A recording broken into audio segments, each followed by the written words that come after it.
ancient dust to neon flame. Steel and signal, one same name. Kings and rogues, coded minds, pull through space and through all time.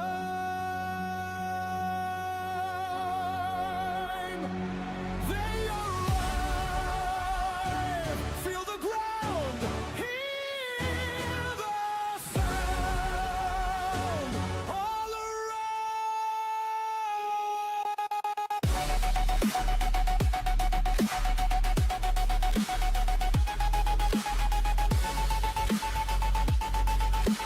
This was our call. Past and future collide.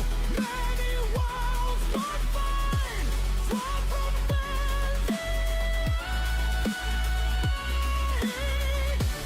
summoned to this war. Now we stand and fight for the battle of all time.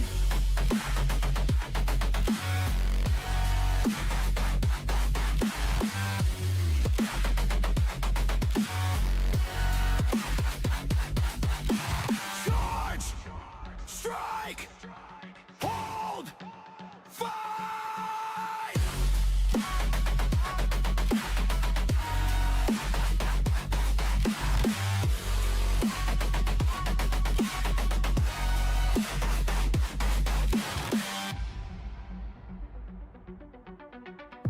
Stone and circuit, myth and gun.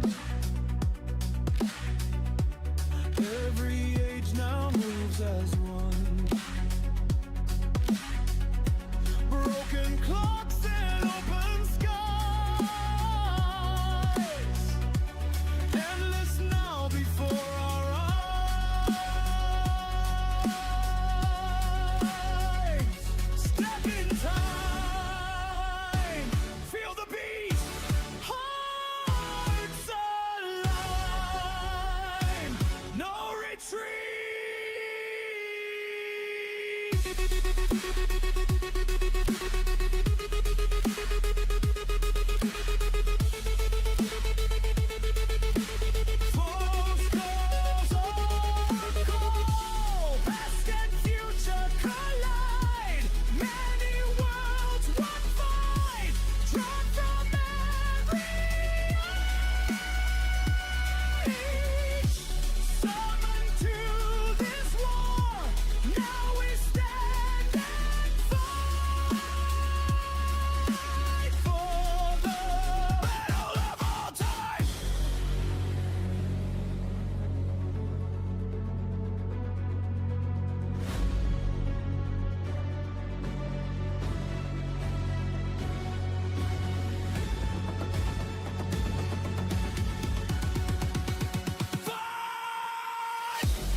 Welcome to ToV Live. It is Valhalla time, and well, we got a mystery on our hands.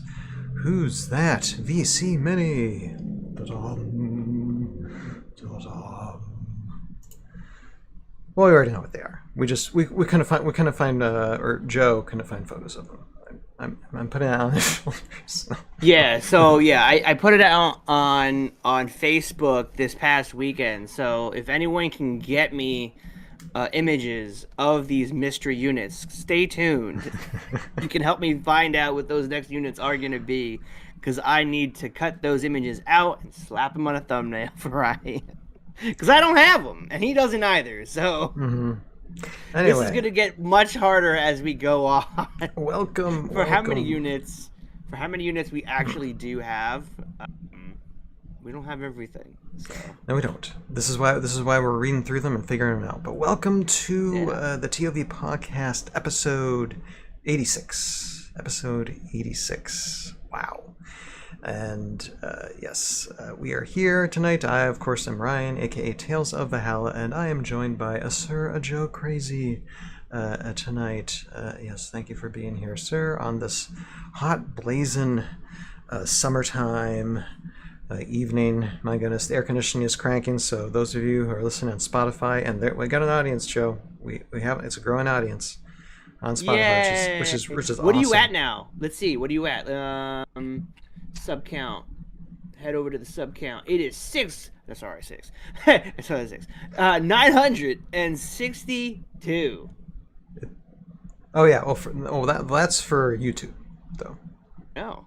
Yeah, I'm talking about Spotify. Oh, you look about Spotify. What are we at Spotify? Mm-hmm. We got a few handfuls of people, but they're growing. You know, it's growing. Okay. It's growing. We got literally thousands of views, and we're getting close to the 100 count. Actually, we're getting close to the 100 count there. So that's pretty good. So yeah, appreciate you. But yes, if you're hearing like stuff going on in the background, my air conditioning is blowing in this living room / studio. So yeah, that's kind of how things go, especially in the heat of the summer. But anyway, so tonight, what do we have for you tonight? Well, we're looking at VC Valhalla Custom units. We're kind of trading off now every month to where we're doing classic units as well as VC units. And I'm going to say this every time, but why VC units, Ryan? Like, I don't have them, yes, but they can be used in tournament formats. And so it might be good to, at the very least, familiarize yourself with them, how they play, because you never know if you're going to meet them on the battlefield. Especially like some of these ones that we're going to see in a second. You might, even though I personally haven't seen them, but some of them are actually pretty good. They're pretty good if you can find them. The issue with some of these minis, though, they come from Confrontation, which are kind of hard to get. Yeah, I mean, for those that may not know, a lot of the VC units are from games that have been discontinued already. This is like a 15-year like progression of doing VC stuff. So these were made a while ago. For the most part, though, a lot of creators out there, especially in the 3D printed realm, have been 3D printing these units for Heroscape. Yes. For Heroscapers like us. That helps. And so you should be able to find them from most people. I think anyone that does it, either if it's Trexie or if it's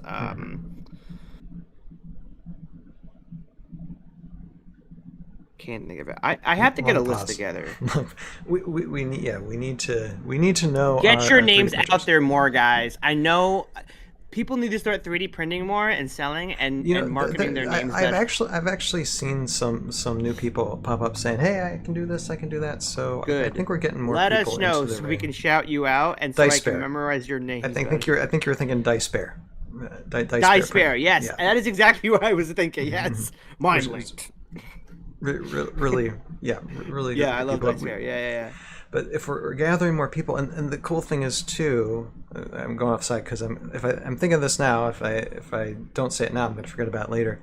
Where in the last couple of weeks, I've had people on my channel. And by the way, as Joe said, on the YouTube channel, we're getting close to 1K. We can do this, guys. We can do this. We're so close. But some people are saying either oh, Heroscape is back, or like, oh, what is Heroscape? You know, I've seen some of those comments, and I'm just like, yeah, Heroscape has been back, and yeah, go here and take a look at it. Yeah, Booming. oh my goodness, it's sky's the limit, guys. Sky is the absolute limit. But we are gonna turn back time though a little bit and go back to when the community was. That's all it was. It was just the community trying their best to continue these line of units, and they still can play them today. That's the thing with VC when it comes to those who hold VC. And there's a rabbit.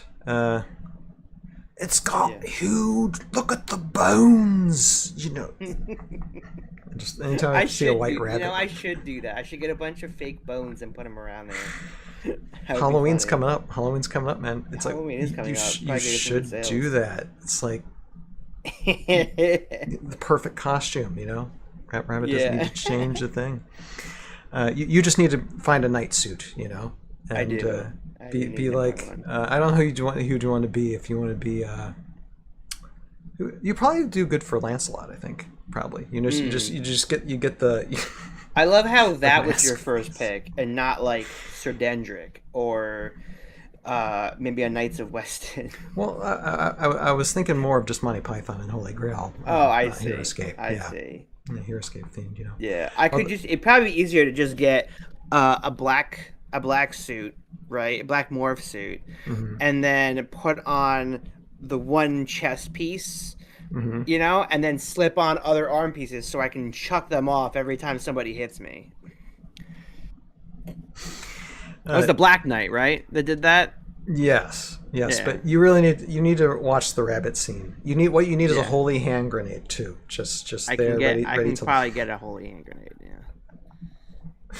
Okay, we're reminiscing too much on Monty Python and Holy Grail. And if you haven't watched it.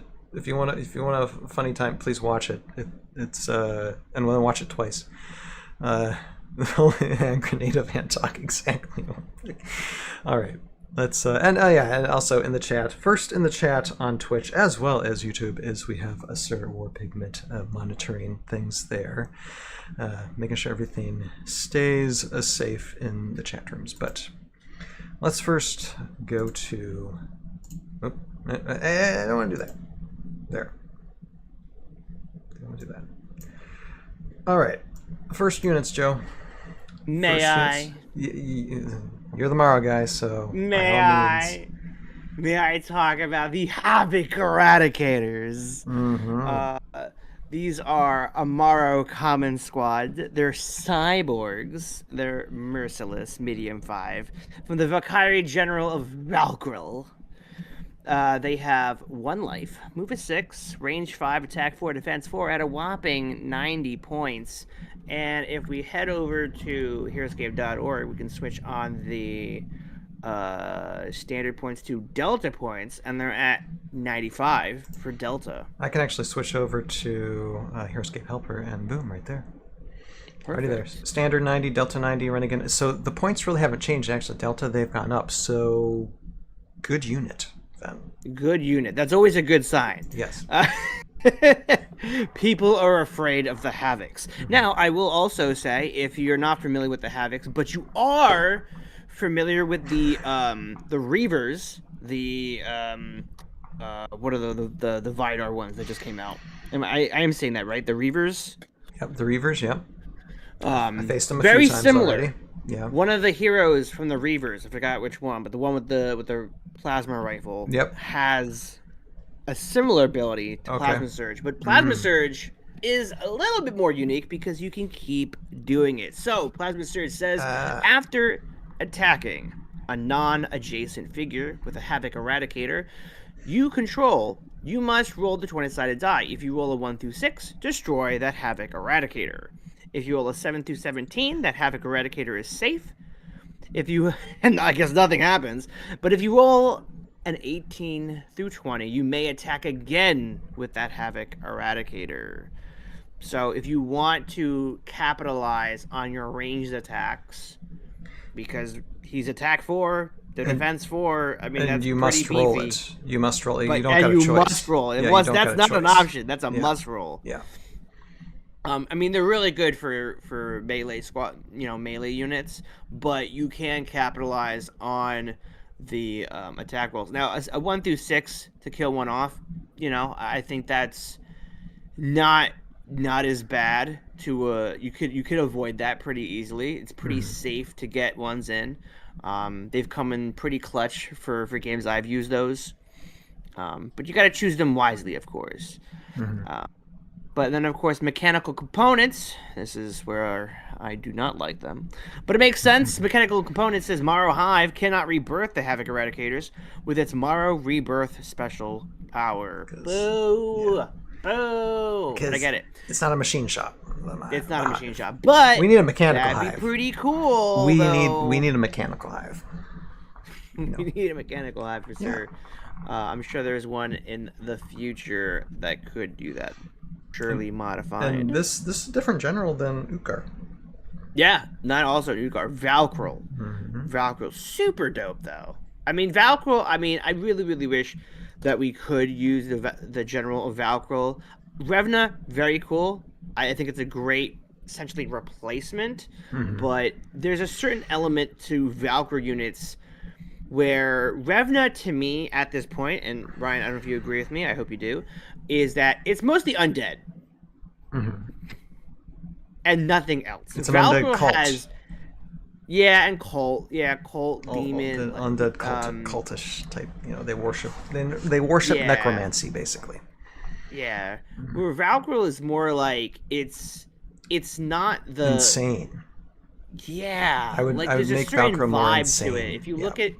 If you look at the list of Valkyrie units for OG and of course VC, there's a huge list of Valkyrie. So please go check those out on Heroscape Helper and Heroscape.org. There is the amount of different units that there are in Valkyrie compared to Revna.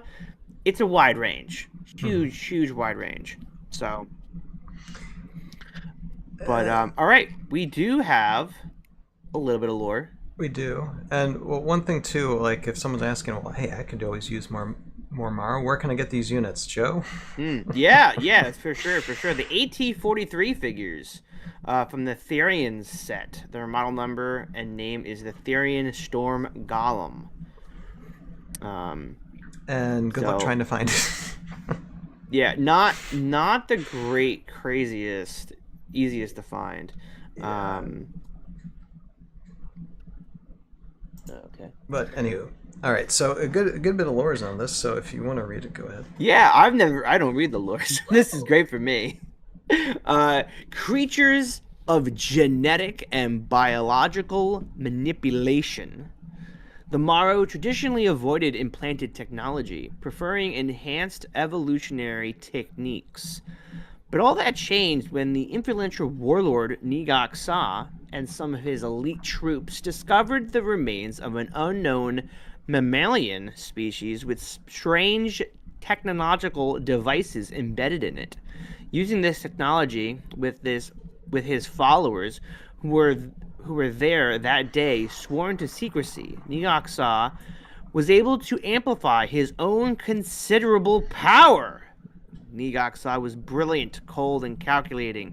Not even this powerful and charismatic leader could predict how his decision would alter the future of the Morrow. Even after his abrupt disappearance, those entrusted with the secrets of the strange technology, calling themselves the Havechs, continued to experiment with it and unlock its mysteries. 12 centuries after Nigok Sa succeeded in fusing his body to these cold metal devices, a new Subrace. Why is that? Why is that the word? Subrace. Yeah. Subrace of Morrow evolved with technology grafted deep into their core. The Havechs are spiritual children of Nigok Sa, the descendants of those who swore to keep secrets safe from the warlord, who will never return to them. For years, the Havechs continued their experimentation, manipulating their bodies for the sake of martial advancement. It was thus that Valkyr discovered them, summoned them, and corrupted them even further, turning them into soulless, program-driven murderers. Yeah. Dude, who wrote this? This is fantastic. That's nice. Well, I was imagine. not expecting getting Nigok Saw lore here. Awesome. Awesome Unleashed. Awesome. Oh, there you go. It's in the name, you know. So. That's more than likely. chef's kiss. I love it. That feels like part of the speech I would make right before you get mind shackled. You know, we're still waiting for a Nigok Saw 2.0 too. You know. Man, the day I would be begging at their doorstep if I got hints of that. Nigok Saw 2.0. You know, we haven't seen too much Morrow. You know, we've got a pirate and we've got a huge shrimp. They're bringing it on slowly, but I think enough people have demanding. Yes, we have plenty of Morrow in Classic, but we need more in Morrow now. Bring us the Morrow. We need flying Morrow. That's what we want. I want flying Morrow. Well, and the cool thing with Mar is they already talked about in the lore book, Mar over the ages, and even within the Morrow themselves on the planet, that there's different factions of Morrow. Yeah. So more like different factions to discover, and it's just I'm just like I love the build up. I love how they're building this, they're creating this. It wouldn't surprise me if we got to remember this bit of lore, because it wouldn't surprise me if something similar plays out. Because I love to see Morrow with more technology. We see it obviously a little bit like Nigok Saw. He has got like a metal arm, more so with Tulbak Ra, teleporter. Well, Tulbak Ra is actually from the future. From the future, exactly. So there's different, you have Morrow that end up control some type of tech. Yeah, same with the Dividers. You know, obviously I don't know their lore if it says it anywhere, but I assume in the future when they do enhance themselves with this metal technology, I almost want to start calling it vibranium, unobtainium. You know, what's the other one from Marvel? Unobtainium is from Avatar, but vibranium I think is the Marvel. No, vibranium is Black Panther, but there's another one that they use. Adamantium. Adamantium, yeah. I know I'm saying that wrong. But yeah, that doesn't sound right either, Joe. Anyway, no matter where I say it, but you know what I'm talking about. Wolverine claws. It's strong stuff. Whatever they want to call that metal, I'd love to hear about more of it, and I want to see what they can do with it. Because the Morrow, they need something just a little bit different in Newscape. I want to see a presence, you know, at some point, even if it's in the shadows because they're not a prominent. Maybe they don't have the hive anymore because we read in the lore, Ryan from Thorman's journals that they did kill the hive. A hive, but they could, you know, maybe Revna, maybe who else could summon in a hive? I mean, Ukar could summon a second hive if he comes back somehow. Exala, hey there. Hey, yeah. Exala, adamantium, you called? Yeah, exactly. What's up, guys? No, here's okay. Now this is just me. Like Justin says, it isn't a real podcast unless you sidebar for 2/3 of it. Exactly. Here's a sidebar for you, but it's still kind of on topic. Okay, imagine if Renegade does something like this, okay? I'm going to say this thought before I lose it again. Yep. Imagine if, like, with the Morrow, they have... Oh my god, I lost the thought. Okay, keep on talking, Joe. I'll bring it back. It'll come back. Is it about the hive? Okay, wait a second. Hive... Who would summon the hive? Like Mar Hive 2.0. No, okay. Here. Got it back again. All right. We all know that Utkar is still alive. Okay, he didn't die. He didn't get melted by lava. He's still alive somewhere. Because if you read the lore book, you see it. The hints are there. Uh, imagine if Ukar retakes, his faction, but in order to retake his faction, he brings more Morrow with him, just hordes and hordes of new Morrow, like a Nigaksa 2.0, 2.0s of like Kimoshi, a 2.0 reborn, along with these like new different because we had Morrow, we had Grok riders, we had Morrow riding things. We could have that again, a lot like orcs and stuff, and so just like a resurgence. Instead of a swarm of the Morrow, it could be something else of the Morrow. Like Revenge of the Morrow or something like that, to where Ukar's just like, okay, I need mindless. Very heavy bad guys, and he's like, I know those can do it, so I'm just gonna find a wellspring and pull them from Mar just to retake over my clan. How do you defeat the army of the dead with things that can't really die? Mm-hmm. So that'd be kind of cool. Like Ukar comes back because they realize that Revna's like all the other generals are like, man, Revna's getting too powerful. We can't take this on. Ukar needs to come back, and he comes back, joins up with everybody, like officially, just for like a split second, like they do in Transformers. Just like, oh, we gotta fight the Dinobots or something. Yeah, exactly. And then he brings this swarm, and you're like, all right, cool. And Ukar's like, yeah, so about that.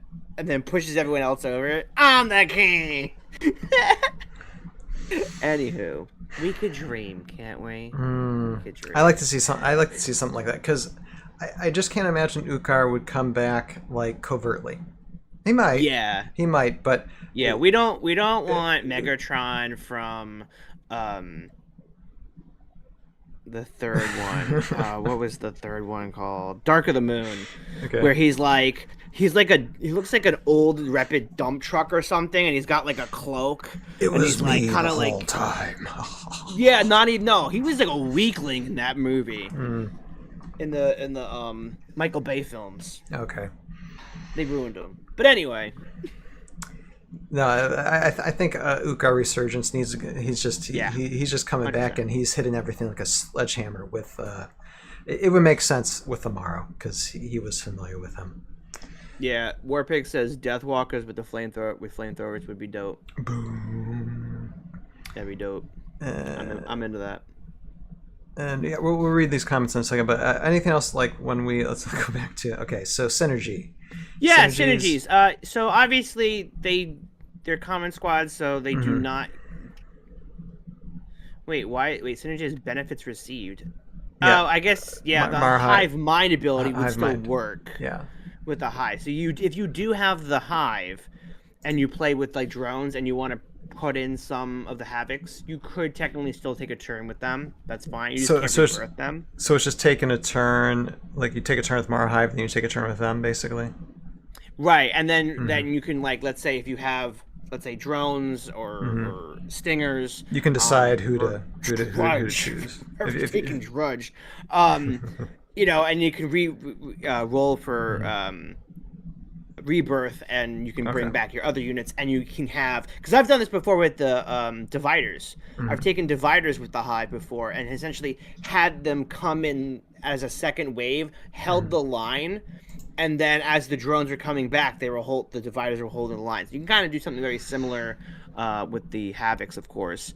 Subakna is also really good. High supremacy. Helps with the D20. The D20 rolls. Yep, that's super awesome. Yep, that'll help. And I think this is the best one. This is the best benefit. So write this down, guys. Tulbak Ra, because he can teleport reinforcements, and you do not want to use that plasma surge unless absolutely necessary.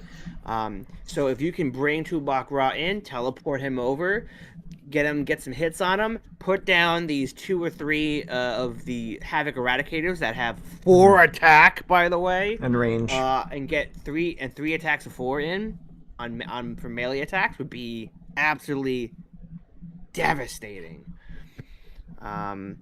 And it looks like, from the most part, they are a B+. According to who? According to Awesome Unleashed.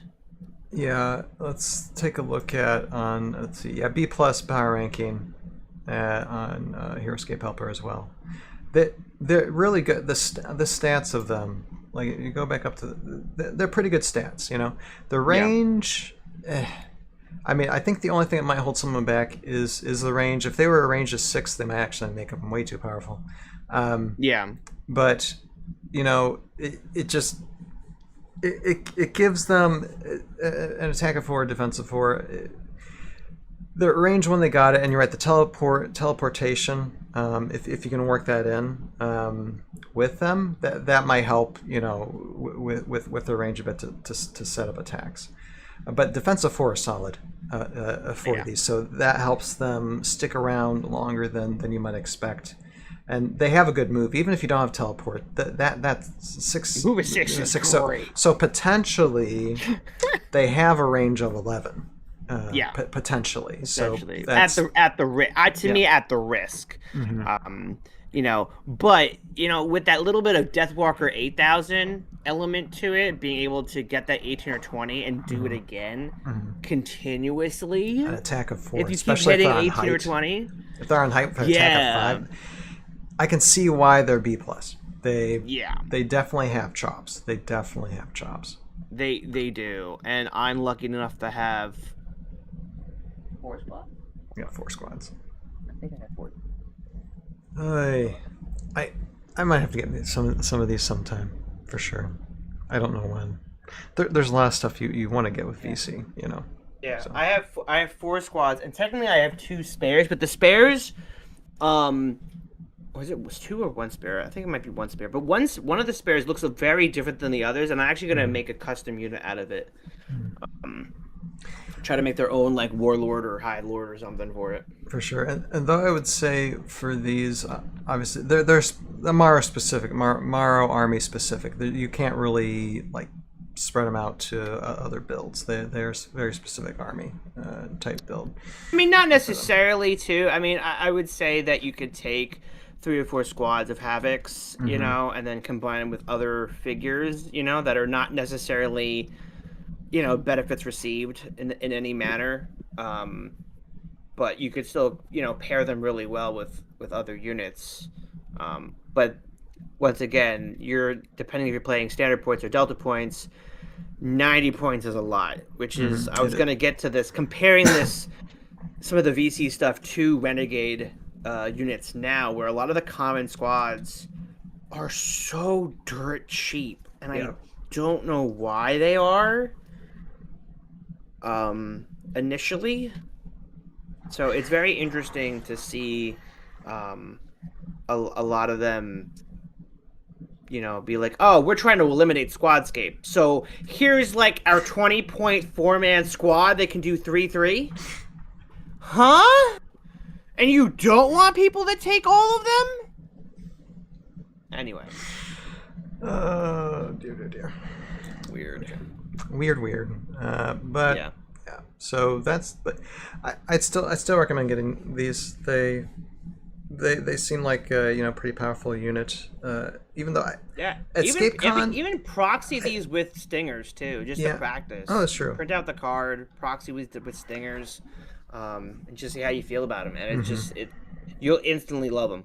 I think they're instantly better than stingers for me. I don't like using the stingers because they have a power that I'll never use. And you can ask anybody that uses stingers; they don't use their stinger drain at all. But plasma surge, to me, is worth it. Right. Well, you got no choice.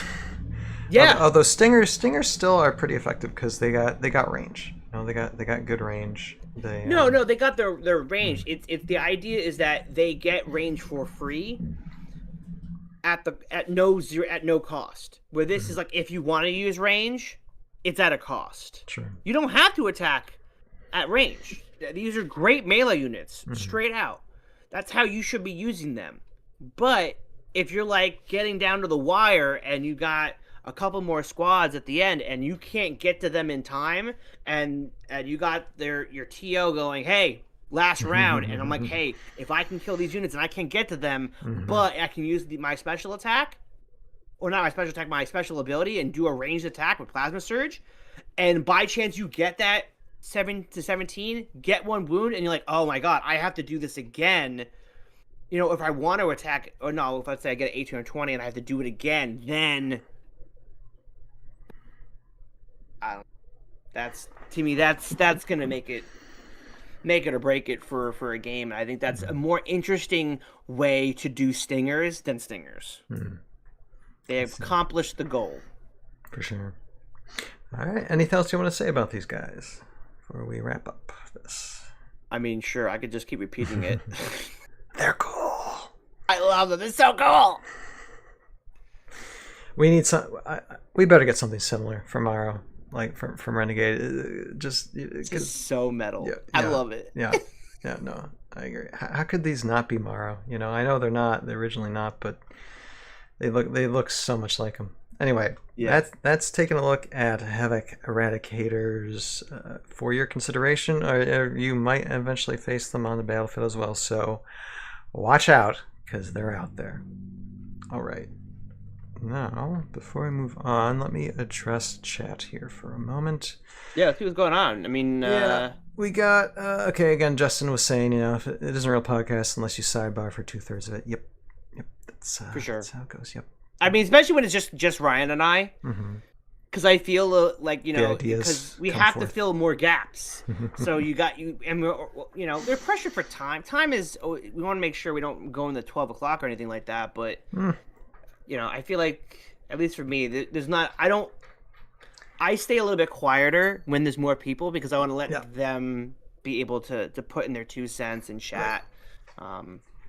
We're just able to riff now a little bit. We can riff a little bit more when it's just us. Even though my brain's kind of fried, but you know, I won't get into it. Let's see here. Warpix says Revna is not all undead. Yeah, it's true. No, I when I was saying I was thinking that, but they're all part of the cult. It's a necromancy type cult, you know. Yeah, all very similar when you compare it to Valkyrie. It's just the differences between those two generals are to me just so significantly, like, you know, difference in the sense of, like, yeah, you got Thyraxis, you know, you got Queen Maladrix, the bugs, you know, you got, I mean, the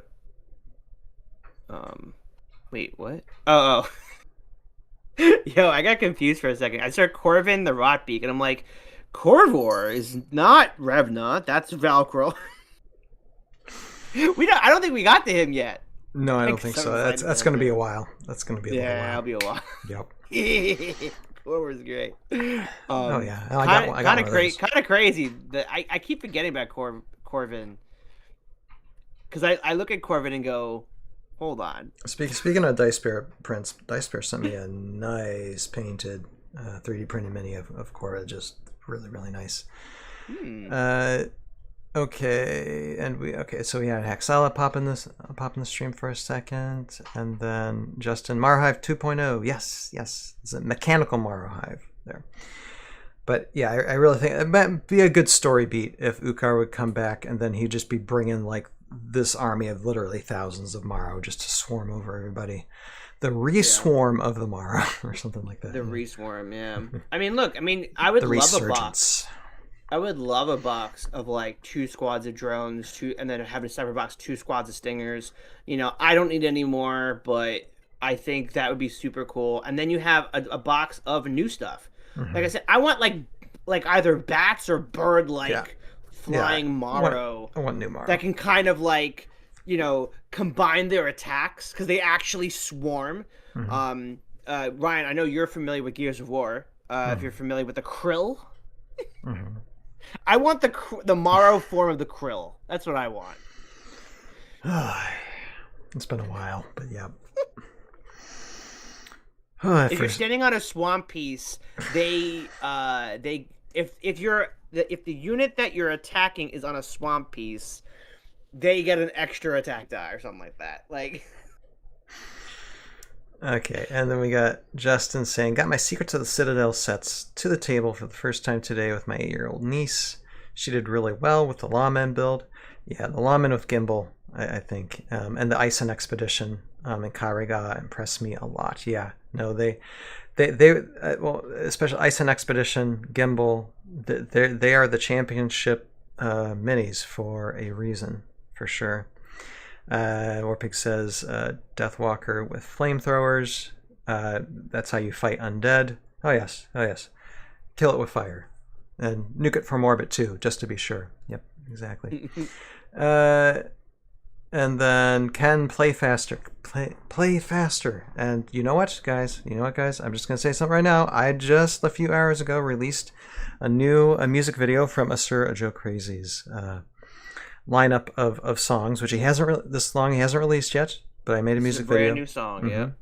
And I did a EscapeCon music video. So this isn't stop motion animations. This is actually people playing the game and doing a fun music video of that. And at the very end of that song, you might hear Ken shouting that line, because I may or may have not extracted that line when I was at EscapeCon, because filmmaker. So just saying, check that video out. All right. And Justin's saying Killian Vane, but Blunderbuss, keep an eye out. Blunderbuss killed me once at EscapeCon. It can happen. All right, let's move on to the next one. We got Deathstrike Thrall. Okay, there's a few thralls. There's a few thralls, and this is the next one on it, Valkyrie. So we're second Valkyrie tonight. Mm-hmm. And we have let's see, Deathstrike Thrall. Okay, got some stats. Undead, common hero, Thrall. Merciless, medium 5. 1 life, move a 6, range of 1, attack of 3, defense of 3. Only 30 points. And you have the abilities Mindless Pack. After revealing an order marker on this card, roll the 20-sided die. If you roll a 1 through 5, you may take a turn with 1 Thrall you control. If you roll a 6 through 15, you may take a turn with up to 2 Thralls you control.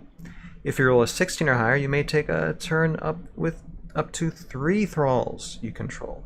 So really, it's a bonus either way. It's one of those you're going to get a benefit no matter what, and sometimes even more if you're going with a full Thrall type of build. Return to the grave, special attack. So this special attack is interesting. Range 1, attack 6. After attacking with the return to the grave special attack, destroy the attacking Deathstrike Thrall. Hence 30 points. It's a common hero, so you can use a bunch of these if you want to kamikaze one of them. It actually reminds me of Amberhive Protectors a little bit with Sacrificial Sting. Yeah, a little bit. Only a much higher attack. And for this is a D&D figure from Death Knell set. Its model number name is 59, Vampire Spawn. So relatively easy to get. I mean, D&D minis, there's a price for them on eBay, and you pay. It's not going to be as much as like a Renegade miniature, but they're out there if you're interested in having a Thrall-like army. And then the character bio for this one. Ooh, my goodness, there's a long bio. Wow. All right, let's read this then. Or we'll talk about the card first. What do we think about the card, Joe? The Thralls are cool. I've played against an army of Thralls with the was it which Icewind? The VC Icewind. Yeah, Nicholas. Mm-hmm. And they had a bunch of Thralls, like the Zombie Hulk and the dog. They had the dog, and then they had the other zombie Thralls. And let's see, return to the grave. I have to read this again. Let's see. Attack 6. After attacking with return to the grave, I'll just try the attacking. Yeah. Oh, I see. So it's essentially. It's like a Sacrificial Sting. Yeah, I see. Yeah, that's pretty cool. Mm-hmm. Yeah, that's pretty cool. That I think you had to use the Thralls like their own personal, like, I'm trying to think of the best way to describe it. It's really weird because the vampires resummon them, mm-hmm. And then the Thralls themselves can turn them into squads. and so you have to use each one as an individual, unit in itself that you can just kind of chuck the attacks the way you want to, depending on if you want the Deathstrike Thrall to do this, if you want the other Thrall to do that, the Bloodburst to do this, So yeah, I think this one's cool. It's a lot of undead miniatures everywhere, which we really need. Like I like the zombies to be brought back, but you need a bit more variety than just the zombies. You need zombie creatures, like undead creatures that are zombie like, but you need a bit more variety than just the regular zombies.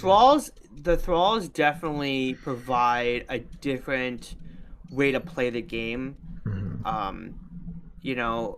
The Mindless Pack is a really interesting power. You take a bunch of these, very different from the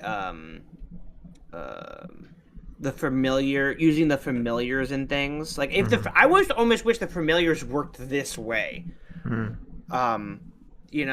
But I could understand why they don't. But it would be cool if they had something like this in the future where, like I said, it's VC. Like a lot of people aren't using VC stuff in tournaments because a lot of people don't have them. They're not familiar with them. They want to utilize the Renegade units because they'll get more. That's a lot to collect too.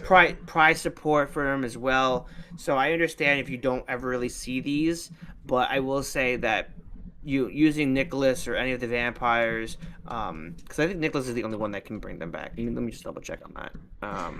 Let me go. Let me just look down. Nicholas Essenwine. Yeah, Bloodborne Rising. He has. Yeah, so Yep. he can summon these. So yeah, you would use Nicholas Eisenwine and all the thrall and however whatever combination of thralls you want. To essentially play around. And he kind of dodges things because he's flying and he can, kind of kite people around a little bit. It's like an undead king build almost. Yeah, it's kind of cool. Yeah, it's absolutely like that. Yeah, that's kind of cool. Very very cool stuff. I hope one day to see this again because it was a really interesting experience to play against. Yeah, and like it says here, Deathstrike Thrall, the powerful self-sacrifice attack synergizes nicely with Nikki and the Prey Bloods, but it does, kill them. So this is C+1. Yeah. Let me see what the rank in here. Let me get this off, and let me see how they are. All right, so C- actually for the power rankings now. Even though they go with the thrall, and 20 delta points actually, so they went down. Okay, they went down. Makes them better to use, to be perfectly honest. Yeah. So I would imagine though if you had at least 3 of these, 2 or 3 of these in your army, combined with the Prey Bloods and the Bloodbursts, which are the more prominent thralls you would want to use. The Dark Prowl is very similar to the Deathstrike. Has a very similar power. Their Pounce special attack does something very similar, but it's at a range of 3, opposed to this one, I think, only being a range of 1. Yes, range of 1. Yeah. So I think that's probably why people would take the Pounce over because there's only 1 extra attack difference. Yeah, and with the Bloodburst Thrall, I guess you got a little bit of bonding there with them too. So Bloodburst definitely. Ooh, Bloodburst is like just a big beast of a thing. I can't wait till we get to that sometime. A little bit of explosion. Yeah. Yeah, interesting. So that's why you would want the combination because the where did I see the list? The Prey Bloods are the kind of the basic thralls that you would want to have. The Bloodbursts are kind of an explosion special attack. They still die, but they explode and can affect everything around it. So area effect, the Dark Prowls have the Pounce. It's a range of 3, attack of 5, and they die immediately. Like, they're all supposed to just die. They're just like units that you can throw at your enemy. Right, and then you have a chance to bring them back. You have a chance to bring them back. Right, and then they come back, yeah. Which is frightening. So yeah, let's take a look then at the lore for this because it's like a full page of this. So, again, just shout out to all these Awesome Unleashed or whoever wrote these lore bits. Are sometimes for VC you get lore, sometimes you don't, but apparently we're getting it tonight. So it says, lightning crashed, illuminating Malarin's face as he trudged through the night. He does not remember why he was out wandering in the rain this night. He just knows it has something to do with his wife. Oh boy. He remembers the young stranger he met this evening, and the promise that all his pain would vanish tonight. He knows he must get home to teach the woman a lesson, so he trudges through the night. At his door, his presence is barred. Anger fills Malarin's mind as he hurls himself at the wooden door. I will not be locked out of my own home. Malarin notices an interesting thing. He hears his shoulder crack, but he feels no pain. He knows that the heavy wooden door should be battering his body, but his mind does not register the abuse. The door finally gives way at the hinges. Malarin is greeted at the sight of a fire and a small woman glaring at him. I told you never to come back here, she shouts at him, raising a pan to warn him away. Nobody raises a hand against me in my own home, least of all her. Rage begins to build in Malarin, and his vision reddens around the edges. With each passing second, the rage builds, his vision becomes darker, soon he can't see anything at all. When the rage subsides, his vision returns. Malarin sees that he is standing over the crumpled form of his wife. He feels his strength waning, gravity pulls him to his knees.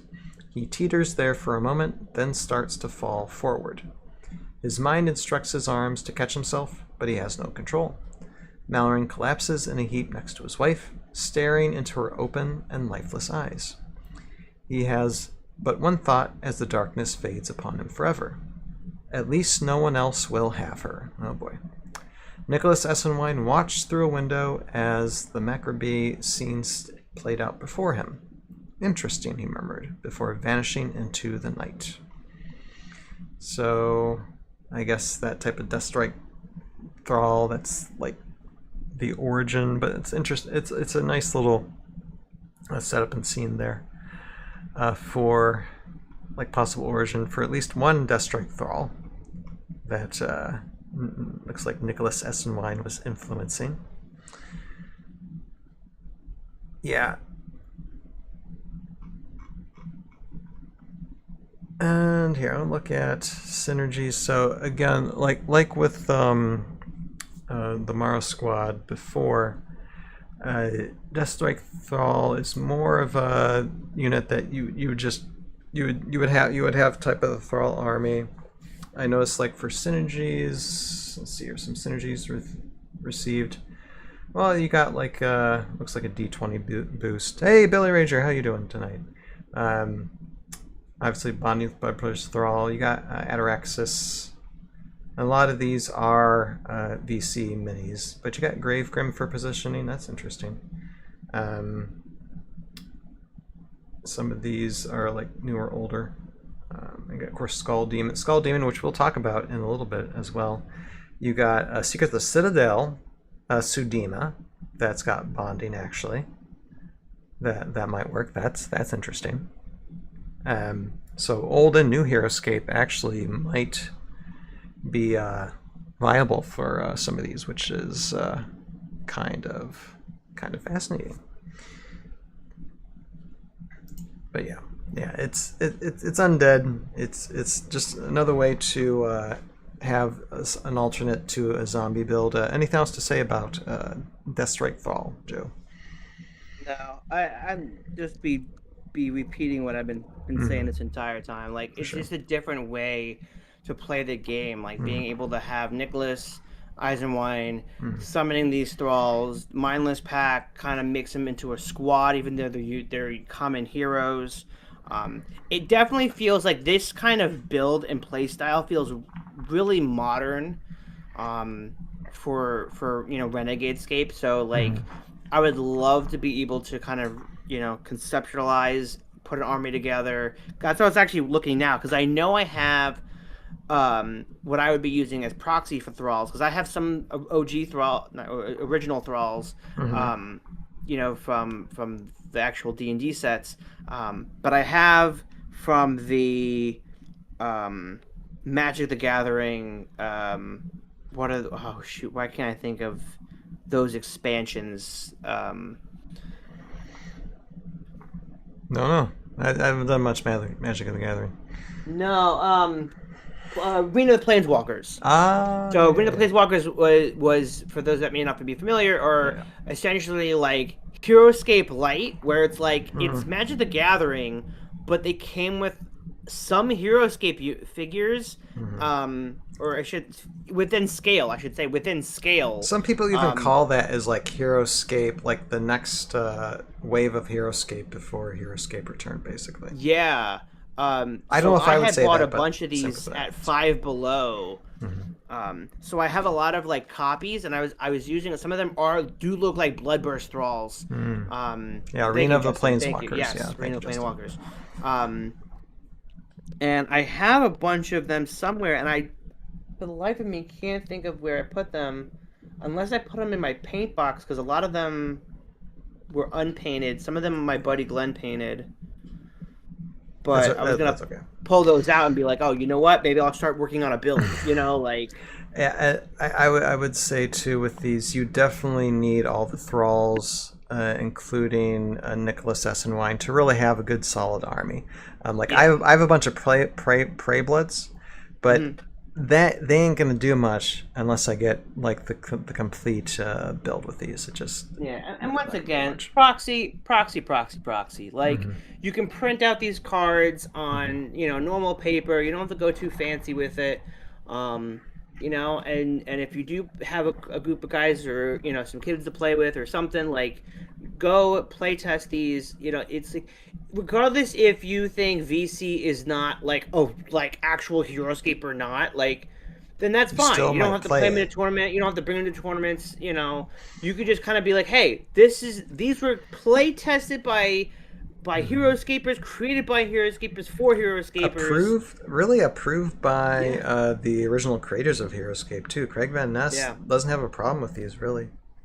So he from what I've heard from different articles or reports from other people, they love it. So this is as official as it gets in my heart. I truly still believe in this project, and I know they're cooking on some fantastic stuff in the future. From the whispers I have heard from that team. So whenever that wave does come out, I will be there day one. Absolutely. For them. Huge supporter. Yep. All right, so that's taking a look at Deathstrike Thrall. Then, okay. And yes, of course, we get in the chat. Got a few more people hopping in the chat here. We got Billy Rager coming in, saying hello, sir. Good to see you. And we can move on as soon as Joe's searching through his boxes. I don't know if you want to do the skeletons of... Yeah, I'll do the skeletons. Annellintia. It can't be Heroscape without having a name you can't pronounce. These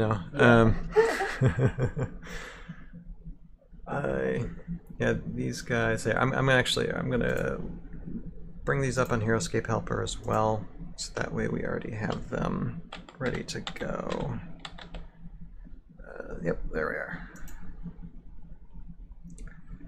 And these minis. Okay, 90 Delta. Interesting.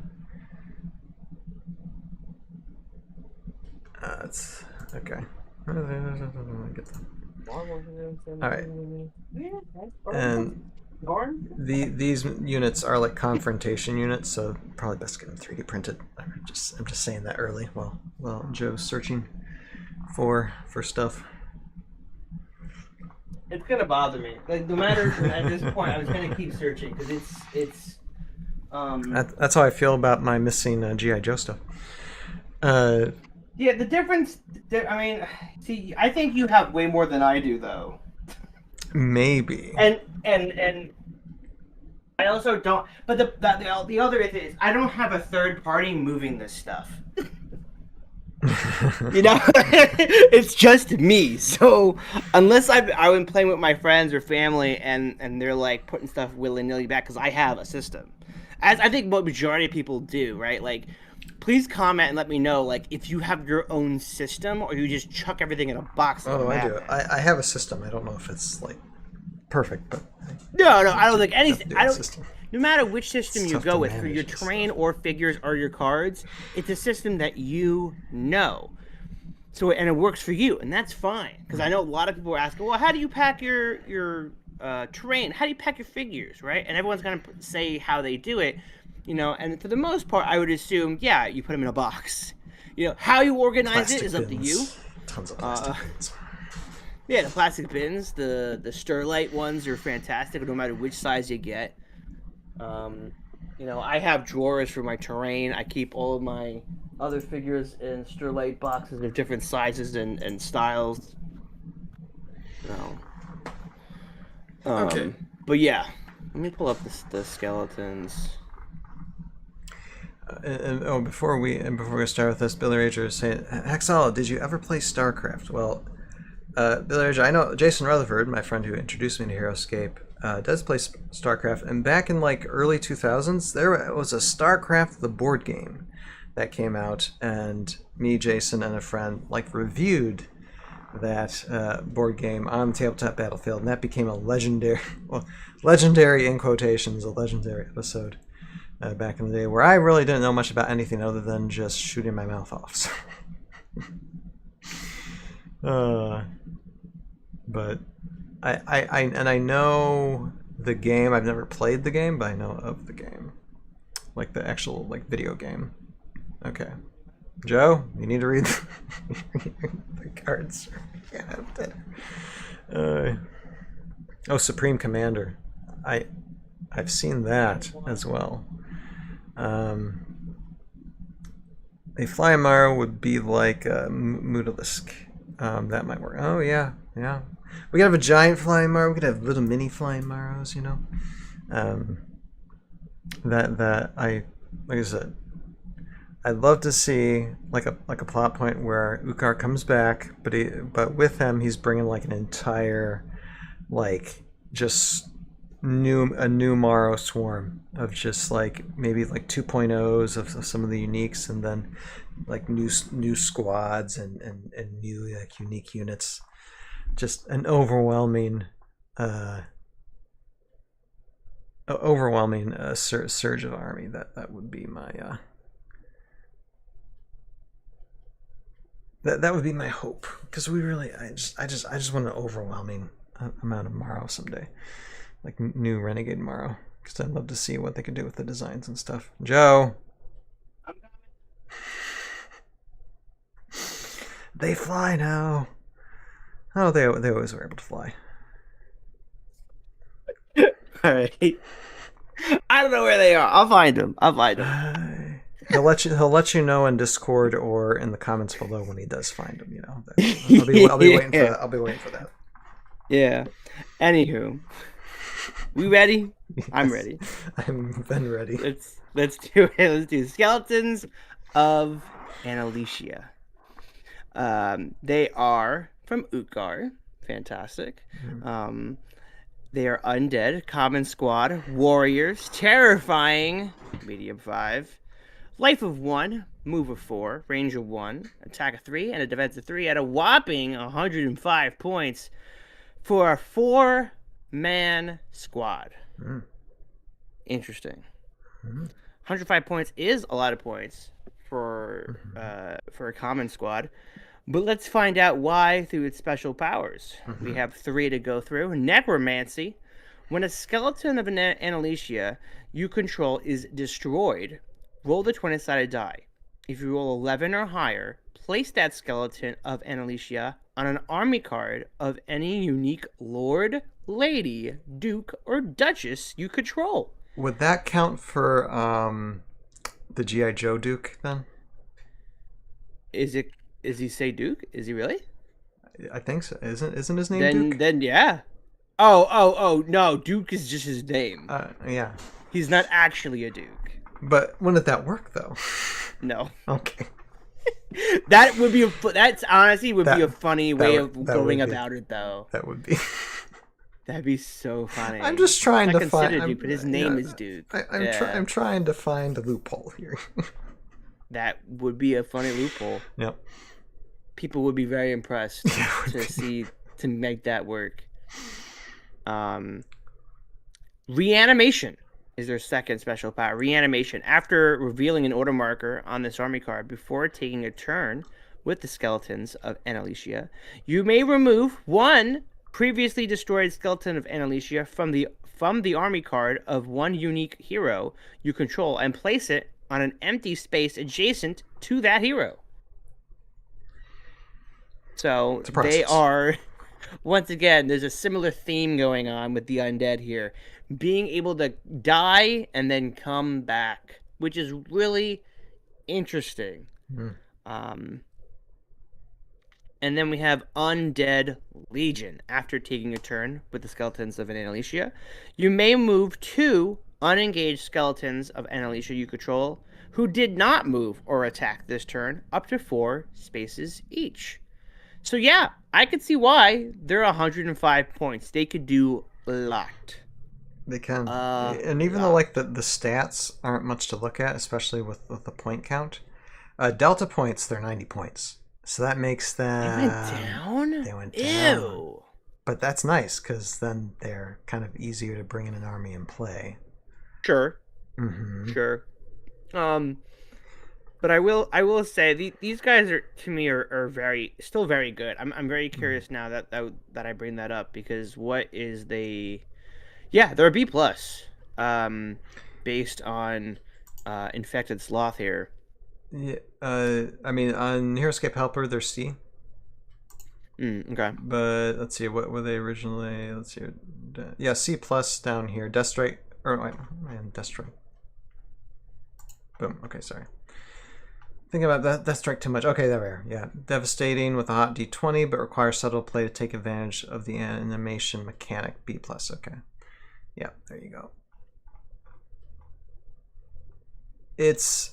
Yeah, the wall text abilities really do make the squad, because yeah, the stat line it's just, I mean, even at 90 points, it's just like attack 3, defensive 3, but the special abilities more than make up for what they can do, and the fact that there's 4 of them. So technically, if you were going to attack with 4 and with height, say all 4 of them had height on somebody, that would be an attack of 4, defense of 4, and so you'd be doling out.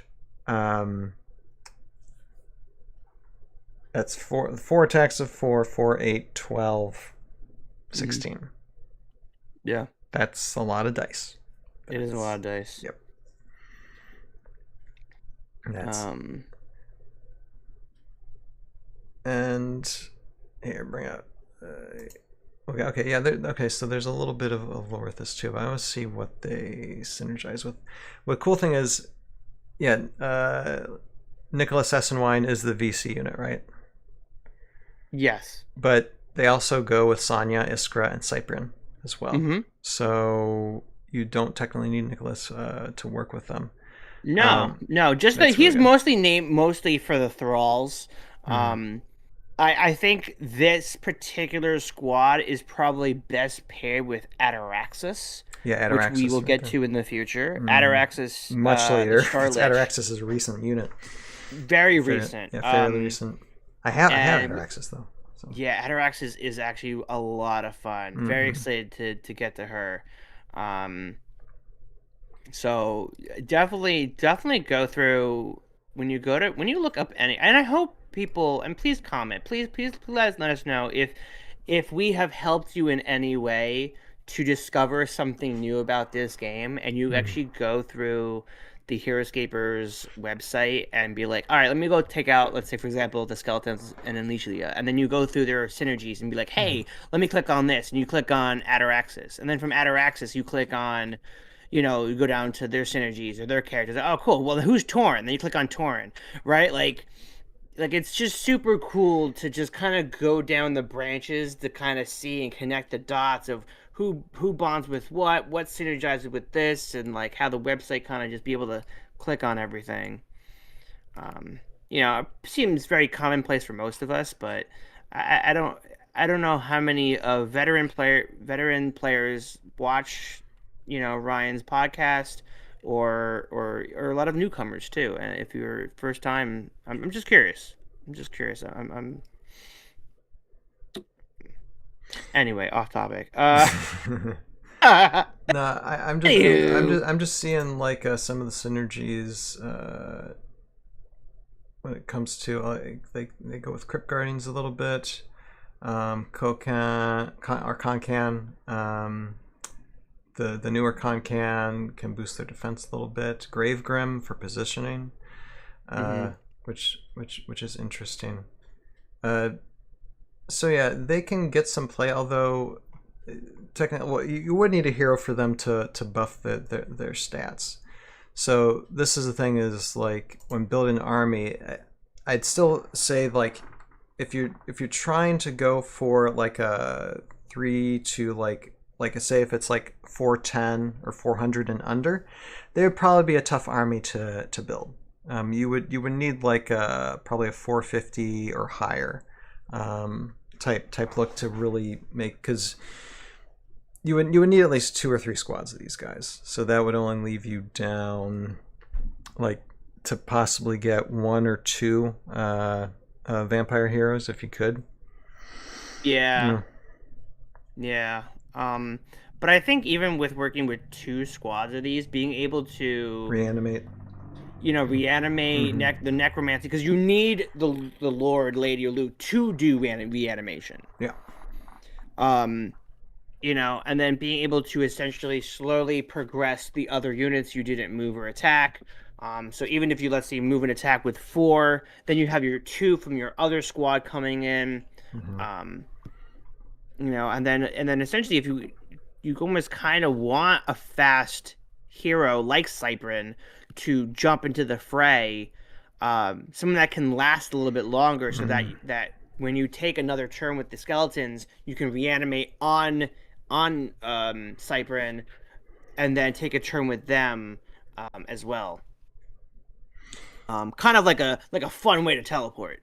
So, and to get these guys, again, these are confrontation units. So yes, more than likely from the Ram set, the Ram army box. Yeah. Most of the time, I think you're better off just 3D getting printed. these 3D printed. And really, they'd be easy to paint 3D printed. The color scheme is like pretty basic. I could even do something okay with these. Yeah.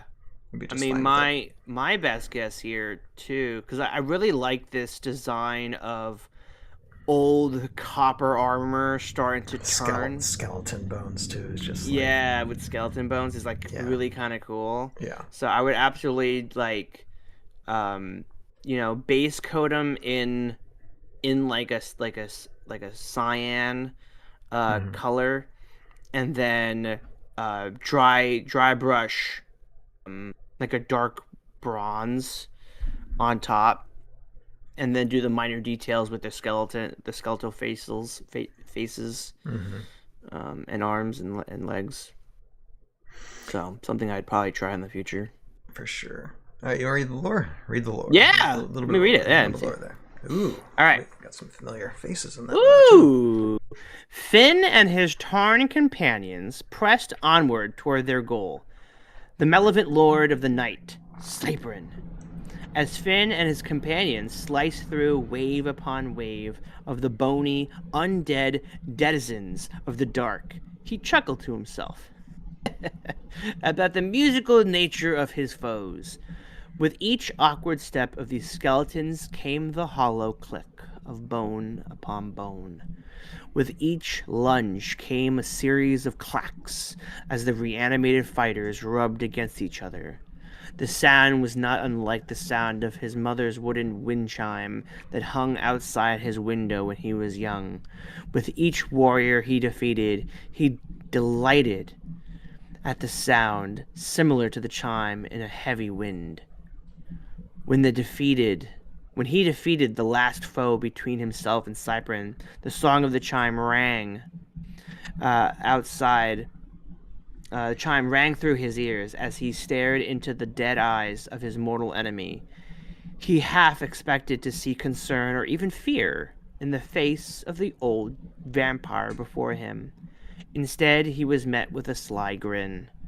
Finn advanced to wipe the smile off Cyprin's face, but he was distracted by a sound beside him that was not like his mother's wind chime. Click, clack, click, clack. Yo, that's pretty dope. Like, honestly, spot on. Like, I love between this and the Havech Eradicators, like, both their the lore really wasn't about them. It was about the OG characters that, like, kind of support the actual unit, you know? Same with the Deathstrike Thrall, too. Like, you have kind of Cyprin in the background, controlling the strings a little bit of things, so... Yeah, no, it's very ominous. Like, it feels like a great tease to what these units actually are. The writing's a bit of fun too, and again, this is kind of like a good standard. I think Renegade is really starting to find their own unique way of storytelling, in this way, to where it's just it's a short story, but it keeps things interesting. Excuse me. So.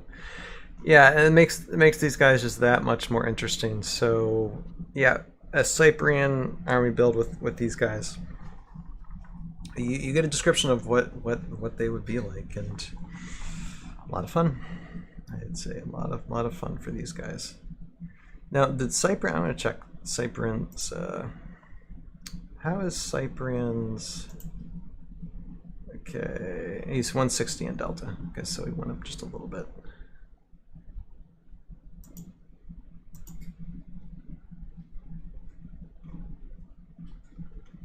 Yeah, I think Renegade should take note. Like, we need like skeleton type armies. Like, it plays upon the imagination of like old like Harryhausen type films, where you see these animated skeletons, you know, fighting up against that's real people. That old film technology that was used way back in the heyday, and it would just be so nice. I don't think we like. In mainstream Heroscape, have we gotten like a skeleton type like army? I don't think we have yet. Have we? Like actual skeleton bones, you know?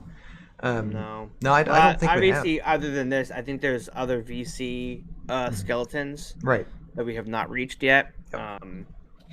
But yeah, no skeletons. And I feel like there's something about that. I mean, it's silly. It's really silly to think about when it comes to Heroscape and saying like, oh, we can't use this because of this, and that.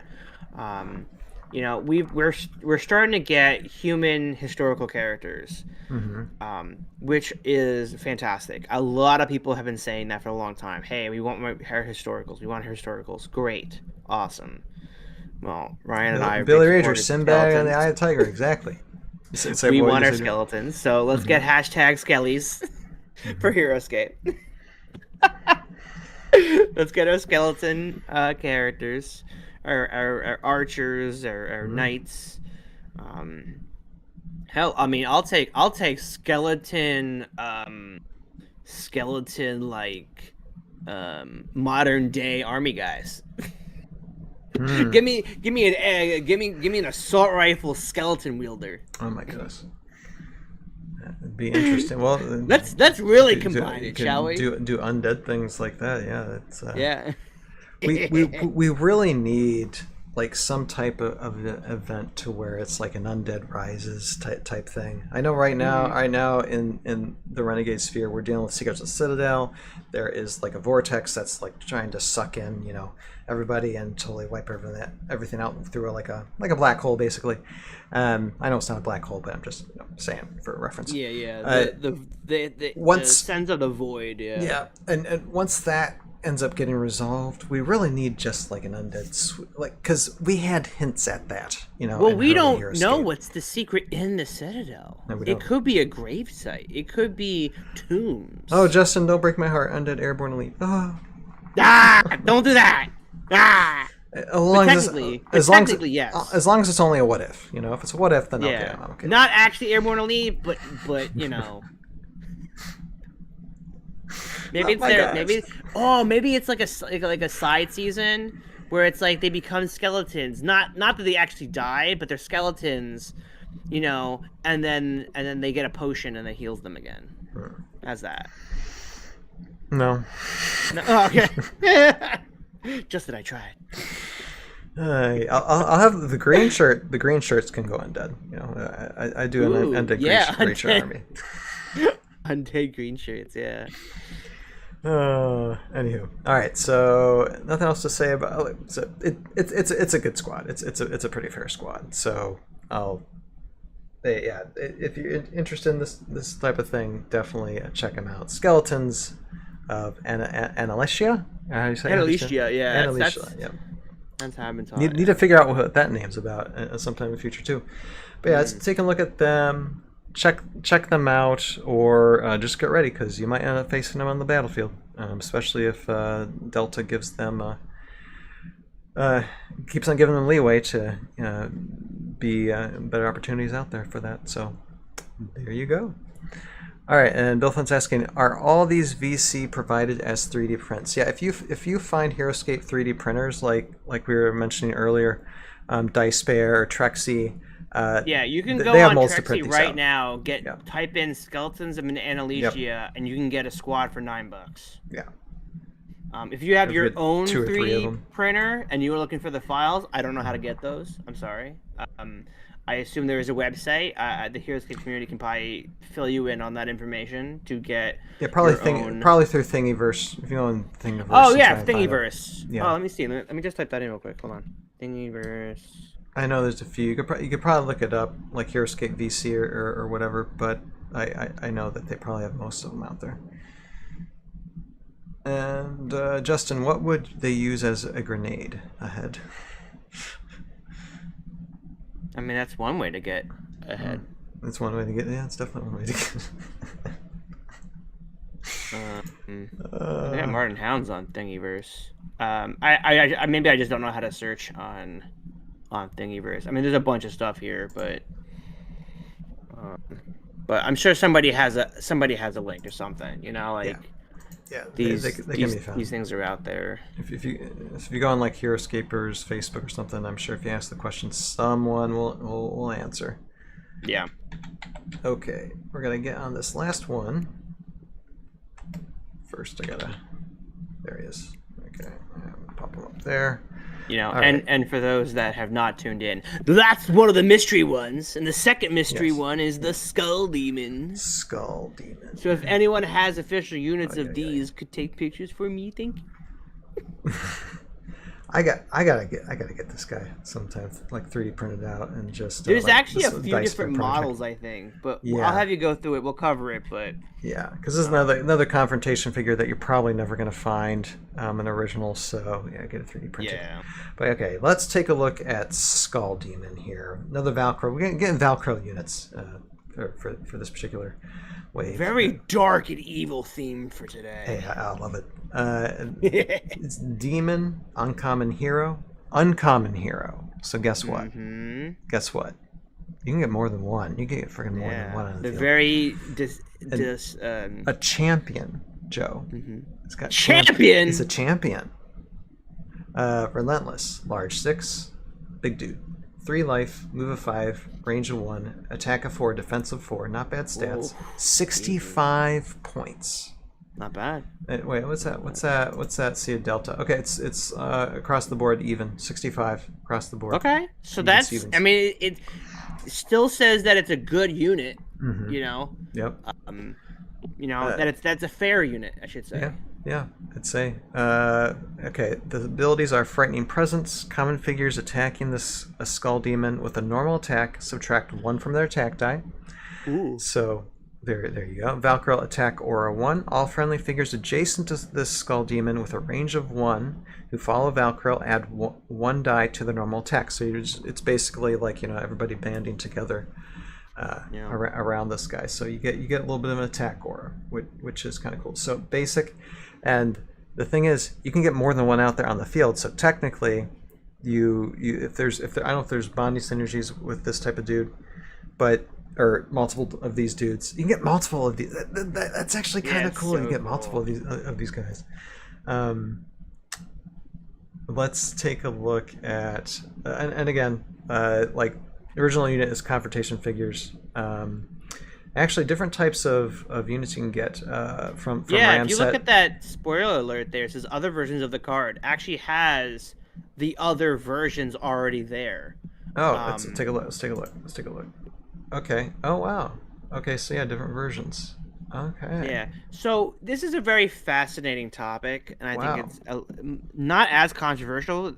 Proving to this exact idea is that you can have the same card, same stats. So I got to print out 4 of just these cards and get 4 different versions of these guys, then, basically. Yeah. If you want to if you're a completionist. I would believe, and correct me if I'm wrong. In the Oh, comments. Relentless is gnarl for bonding, says Justin. Oh my gosh, Joe, can you That would be imagine good. having? Wait, let me see. Does it work with them? Let me see. Gnarl first here. I'm just looking real quick. I don't see them here.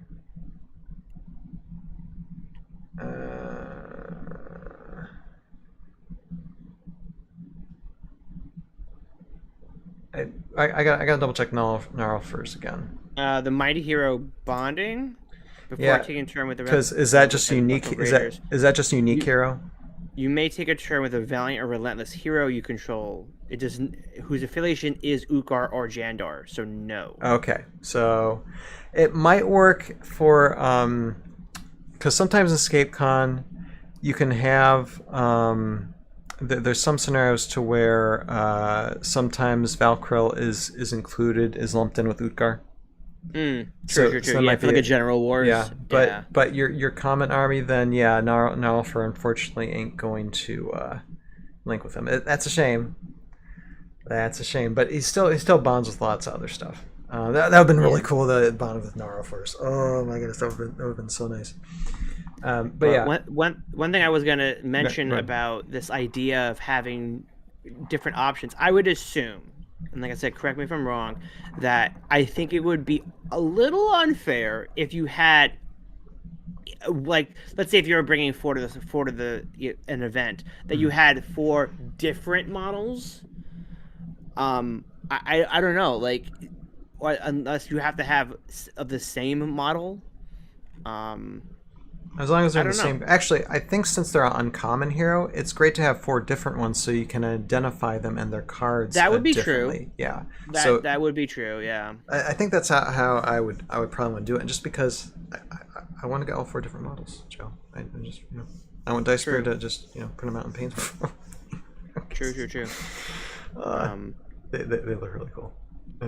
But yeah, But it's a very interesting concept if you do think about it a little bit deeper, where it's like, imagine if Renegade today came out with saying, hey, here's common heroes, but all these common heroes look totally different.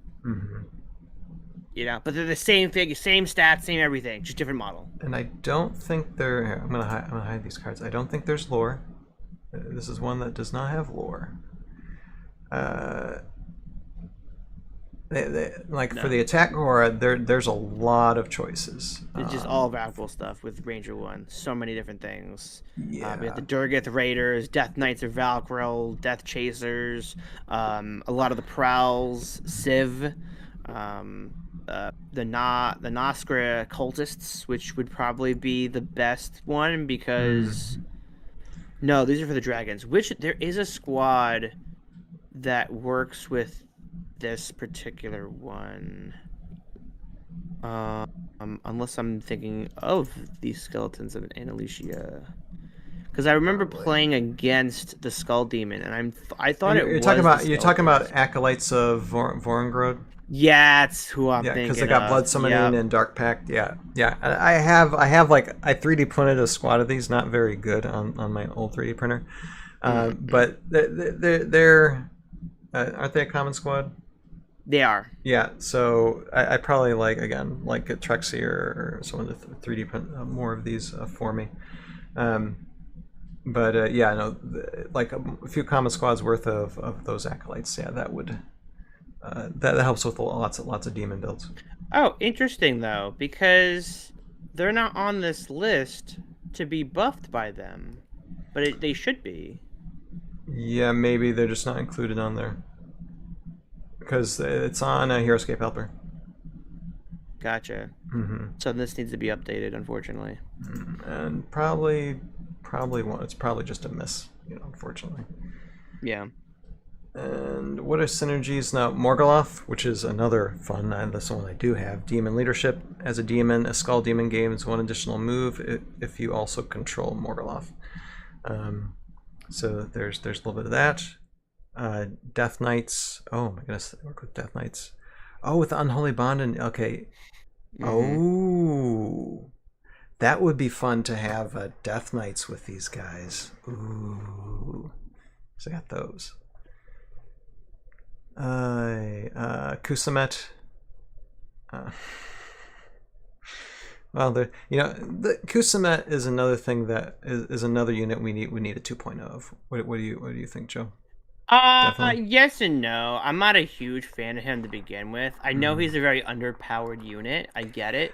We need a 2.0 with better stats and a better sculpt, a more horrifying sculpt. Get rid of the things that he has in his hand. The sickle? I like the sickle. Make it more menacing. Make dripping blood from the thing. Two sickles! Longer and something like that.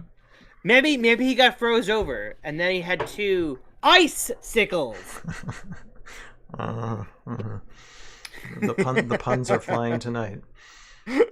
But no, that would be more terrifying. Yeah, no, it would be. It's just really cool. You can get 4 of these. Like I said, sometimes you don't know much about these, and then you discover so much. Like I said, stat blocks is great. Attack 4, defense 4, 65 points. 3 life is fine if you're getting if you're able to get a bunch of these on the field. No, I have to chalk this up as being one that I might want to get because I'm interested in the demon builds. What's a Kopash? Billy, you're just saying it's a Kopash. I don't know what that is. Look it up. It's a sword. Oh, okay. It's a type of sword. Wait, so you're saying it's not a sickle, it's a Kopish? Yeah. Oh, that makes sense. That makes sense. Why does that make sense? No, because I've seen similar type similar swords in films and stuff, to where it is technically a sword, not like a sickle. It just needs to be more menacing, just like Doom and Tough itself is just such a small unit. It's just he needed to have more oomph to him, oomph in the card, oomph in the mini. It's a sickle. There's no way it's a Kopish. It's clearly round. Again, that's why I'm saying it needs to be recrafted.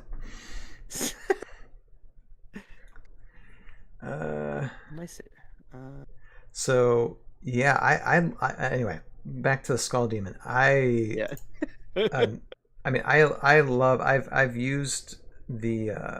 Where are they? Let's bring them back. The Kraken. The Kraken can be used for these guys too. You got bonding for the Kraken with it. Sure, why not?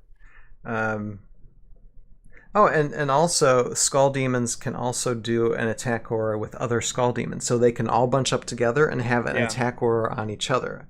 Now, would that stack or just be 1 against 1? And you just get a bump of 1. I don't know how it's supposed to be worded. If it would make it, if all friendly figures adjacent to this Skull Demon with a range of 1 who follow Valkyl add 1 to their normal attack. So I would assume that they do, only because it's this Skull Demon. Interesting. I'd have to ask. We'd have to ask VC someone about that. Maybe if anybody knows information about this, please let us know. Because there is specific wording. Like the one thing I've learned through Heroscape is that the language is very precise, and you have to be precise. So all 4 of these can go back to back and have what, like 3 more attack to their if they all go if 4 go back to back with each other. If I am right about that, which would 4, be cool. 5, 6, 7, I think that would make attack. that 3 life make that's awesome. not 7 attack. potentially, just if you were to bunch them all together. And Yeah, at I mean, I wouldn't 65 take it points, like that's this. insane. Wouldn't be like the dumb tough. I mean, then again, if you make Doom an tough. entire army like the dumb tough armies we've seen before, would be insane if you had that many. Oh my gosh. Um, The only problem is that once again, that they wouldn't be able to bond, with each other. So you'd have to get you'd some be type of moving one bonding. at a time. Like there's no bonding. There's no. Oh, that's you cool know. that the Kraken can bond with them, though. Well, yeah, for being technically a unique. Yeah. Yeah, and I think this is why I think Renegade has gotten rid of the whole uncommon idea, is so that it's very Uncommon is just distinct. practically unique in some Yeah, definitions. it's practically unique, but you could take more of. Oh. And Cupid, the Cupid arrow, the order marker ability applies to them too. Whatever that is. And of course, Death Knights, like unholy bonding, like having a Death Knight build with these would be interesting. Yeah, Because you could bump up the Death Knights too. You could and Death Knights. Yeah, I'm just gonna go through their ability again. They have an attack of 2, defense of 5, but they have soul weapons to where you subtract 2 defense dice from units, and so if they can get 3, 4, 5, like potential like 3 or 4 additional attack to their attack, being adjacent to some of these guys, that's 6 attack with subtract 2 defense dice roll from your opponent. That's actually I'm actually interested. I mean, it's heavy melee, of course. It's a heavy melee build. Who knows? It'd probably be kind of tough against range, but that's just intriguing. That's very, very intriguing. I'm just theoryscaping here. go for it, man. I'm having fun with the potential for these guys. But then the Kraken too. If you bring the Kraken, Death Knights, that's a lot of points. But for them being That's 65, a lot of points. But potentially being 65 points, like how many Death Knights? Okay. Give me my. I know I'm doing this live. I'll move on in a second. But since we don't have lore, I wanted to fill in the space with something. Okay. Death Knights. Death Knights themselves are 50 delta. Say if I was going to do a VC delta type build. Okay, 50 points. If you bring in the Kraken.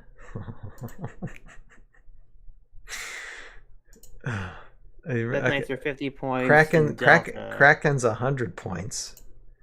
So 100, 150, and then 65. You could get. Well, it's say bring in like 3 squads of Death Knights. Then 150. That'd be 250 for like a 400. Let's say 400 build. You could get still a few Skull Demons in there. I think you get like 3 or 4. Yeah, if you take 3 squads of Death Knights, that's 6 figures. 3 Skull Demons, that's 3 figures. So you have a total of 9 at this point. And then 3. Oh wait, 2, 4, 6, 7, 8, 9. Yep, I was right. And then the Kraken, which is 5. So you have 14 figures. How many points is that?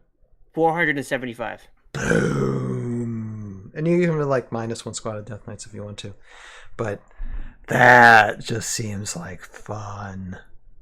Yeah. Again, heavy melee. It is heavy melee, and Yeah.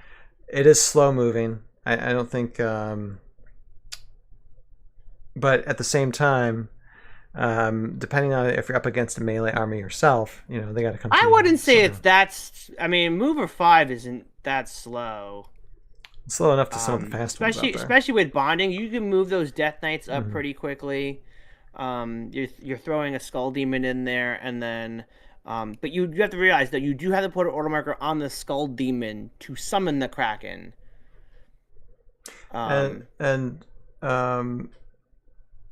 interesting frightening presence. Wait, with common figures. Okay, so attacking the Skull Demon with a normal attack, subtract 1 from their attack dice. So it didn't say range or melee, so it's both range or melee. So say if you're going up against Cobra Troopers. Yep. they would have to subtract 1 from their attack dice. Yeah, So that kind of helps gets with rid range. of the height advantage if necessary. Mm-hmm. Kind of brings them to the same playing field. Mm-hmm. Actually, okay, that's even more interesting. All right, the theory crafting abounds with these. Okay, I'm kind of sold. I'm very broke, but I have to put these on my list. They seem like they have a potential. And let me see what it says down here. Okay, it says obnoxiously hard to kill for common squads. There you go. Effective either as a standalone hero or as a booster for Death Knights, who can really use the extra attack, B+. There you go. Yeah, obnoxiously hard to kill for common squads. There you go, guys. That I find that fascinating. Because technically, because 4 defense, and if you're minusing 1 defense or 1 attack on a 4 defense, that's going to be tougher to kill. Interesting. If you think about it, I think it'd be better if we just added Evil Raylan in there. Let me see. Oh my goodness. Oh my goodness. Yeah, get rid of forget the Kraken. I don't Okay. even know why I mentioned the Kraken. Throw it's got Bobby Raylan, with them. the Kyrie warrior. She's also 100 points. It's And same she's got point some value. aura. She got some aura. At least the Death Knights can bond with her, and she'll decrease everyone's defense down. Mm-hmm. Oh my gosh. By 1, and then you have the Skull Demons also doing the same thing. That's so just a very crazy. common theme. Yeah. Very common theme. So I love it. Okay. Anyway, all right. Enough theory crafting. Joe, final tally. I like these guys. What do you think? I love Skull Demons. Yeah. I gotta get myself some Skull Yeah, Demons. me too. Me too. And if you have any Skull Demons, I need pictures. This is true. Apparently, I we need need pictures. 4 of them, or at least 1. We need 1 version of it. I don't need all 4. If you version. have all 4, that'd be great. That's awesome. I need a couple photos of them, but Yeah. if you only have the 1, that's fine too. Whatever works. I appreciate it. Thank you. All right. Thank you. All right. So let's take a look at Skull Demon. Okay. And let me drop this window. And Joe, we got a little bit of time for. Let's just say I'm going to make the time for comments. I know we're almost on 2 hours here. We're getting 11 o'clock at night, but you know what? It's just me and you and me, so happy together. So how about we just go through some comments? It's been a little while since we've gone through some comments. Yeah. I want to go through some Yeah. comments. What are the fine people are saying? Let's see what the What are they audience. asking? Let's see what the audience has been chatting, because it's actually the chats are like way more than even I can like bring up here. That's a typically, good sign. No, it is. So I got to pick and choose, Okay, I think it's that one. Sharing all day long. Okay. There we go. So from the last podcast, we have C3BMO says the Q majors, and we're talking about Goblin Cutters here because we talked about Goblin Cutters before. And it says the major Qs, or the Q majors, actually eat the Goblin Cutter's lunch. Scurry only works on a normal attack. Yeah, because the majors will, with their special attacks. Although if you have a major with them, although I don't think it would work as well as Death Reavers, but they can usually reach the major, but tough to get 3 together for their mob attack consistently. Yeah, and that's the thing we're talking about. Goblin Cutters. I mean, they have potential, but only for some builds. I saw Goblin Cutters a little bit during EscapeCon, but not often. Because unfortunately, when it comes to Heroscape, there's just if something's a little bit better, then you're tending to go with the thing that's a little bit better, not one that you just like. It could go well, but it's a maybe. They're still cool though.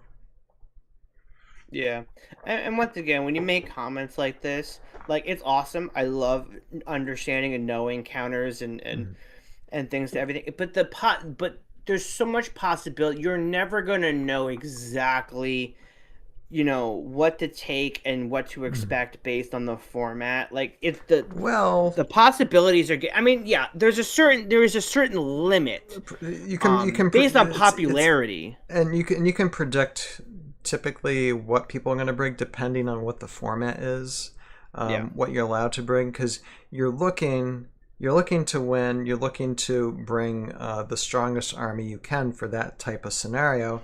And there's people within the community that can figure that stuff out really quick, like a calculator. I'm not one of them, but they're like Chris Perkins and others that can just like figure it out like that. So, but yeah, it would depend on the build for sure. Like I saw these for like the Super Smash. The Super Smash event, which they have potential for that because they're 4-man squad and they just rise in power as long as you can keep him alive long enough. So that is potential. What's the airspeed velocity of unladen swallow? I don't know that. 11 meters per second. No. The question is European or African? Oh. Yeah. You need to watch Monty Python and Holy Grail. I see the clips. Yeah, Sorry. You need to watch Monty Python. You need to watch Monty Python and Holy Grail. Joe hasn't watched it in a while. We need to just remind him to watch it again. Sometime. I'll put it on the list. All right. Sorry, it's.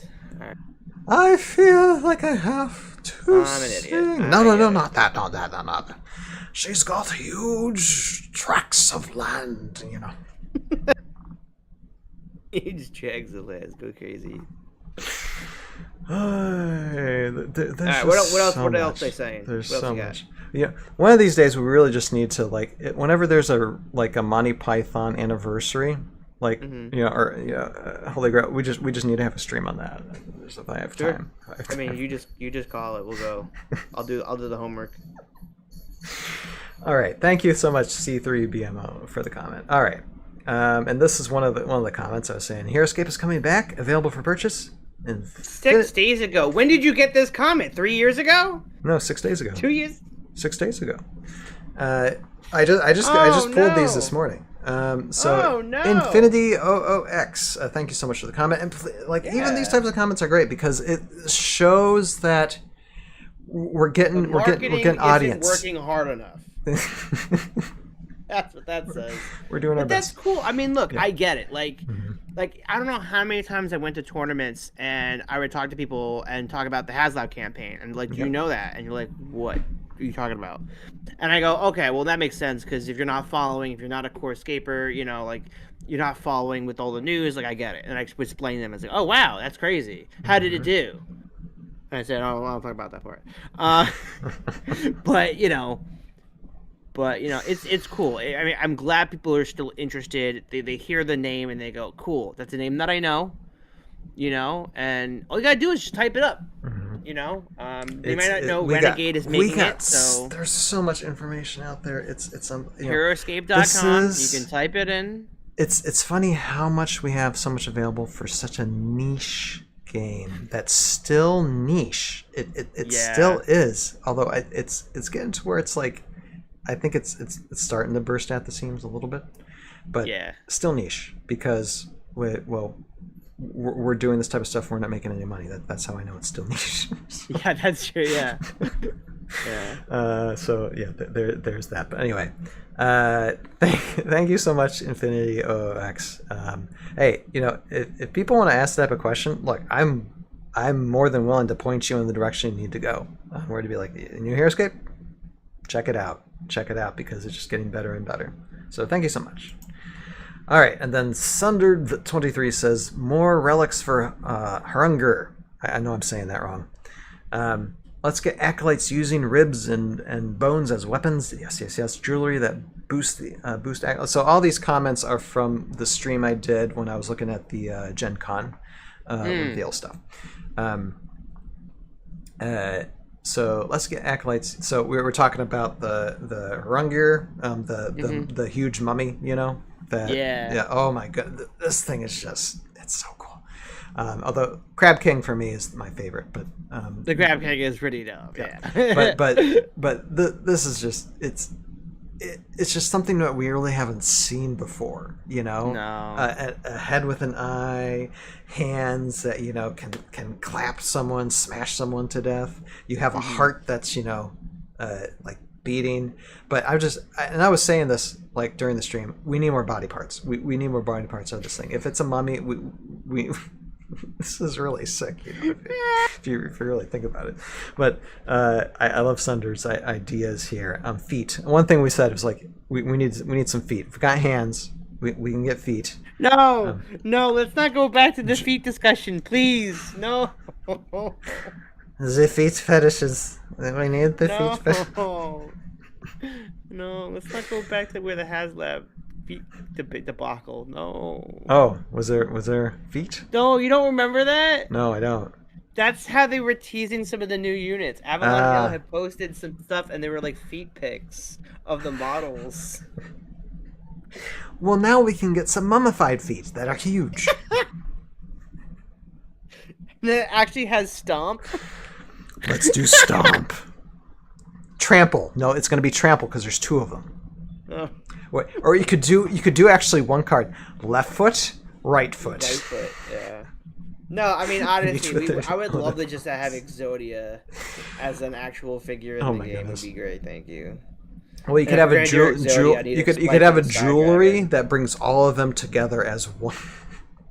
But that's what I'm saying though. Like I think that's like I don't know what they actually have planned. Like I don't remember what the cards were saying, but it'd be so cool to have like a unique squad of cultists that sacrifice themselves for each body part to form this mummy, and then you take them off the board, replacing them with the individual pieces that combine into. I don't think it would work that way, but mummified that'd be kind of cool.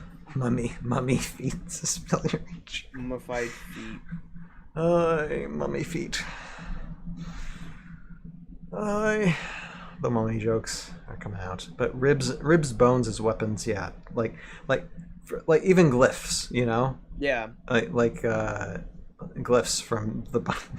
We're talking about body parts of this. I mean, I could imagine jewelry made out of like different like ribs and bones or whatever. The tiara, and it can gives you like there's like a tiara or something.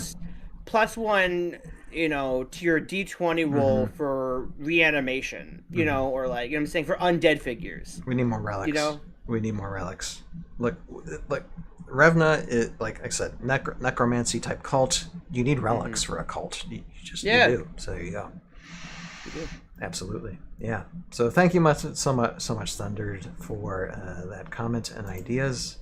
And then Crows 1776 says Oberon, which is another cool, like the Fae, all linked together with Oberon is like that's such a cool, unique synergy build. Oberon, if he came out during Classicscape, would have been 200 points. Yeah, absolutely. Probably would end up being, Delta probably. Who knows? Prediction next year. It depends on what else they're bringing out, but this build. This unique build is probably going to be a contender for the championship next year. I have a feeling. For sure. Now, Oberon, if I'm familiar to pinpoint, this one is the one that looks like a Loki figure. That's it's a fairy king. It's like a fairy king. This is like an ultimate king build type thing. Yeah. Yeah. No, it's really fascinating designs that came out of Gen Con this year. Like it's just totally different. I still can't process it. Like all of the new GI, I was so surprised to see more GI Joe. Were you surprised to see that? I think the GI Joe was pretty successful. So sure, but they would have known that when they started working on that. They would have not known that yet. Yeah, like the way they work on these units, they're like a whole year out. We're getting freaking tanks. I didn't even explore everything because it's just like this is too much. It's just like GI Joe. We'll explore it later once they announce the stuff. Then we'll go through the cards and stuff individually and have fun with it. But it's just like this is just too much, guys. It's like okay, just the regular Heroscape stuff. GI Joe, we're just gonna look at casually. But it's just like there's tanks. there's a different version of Storm Shadow. Yeah, that's range.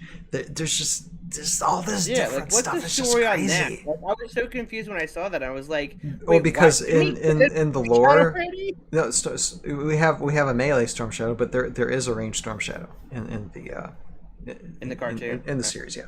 So Gotcha. that makes sense. But anyway, okay. But okay, let's go close it.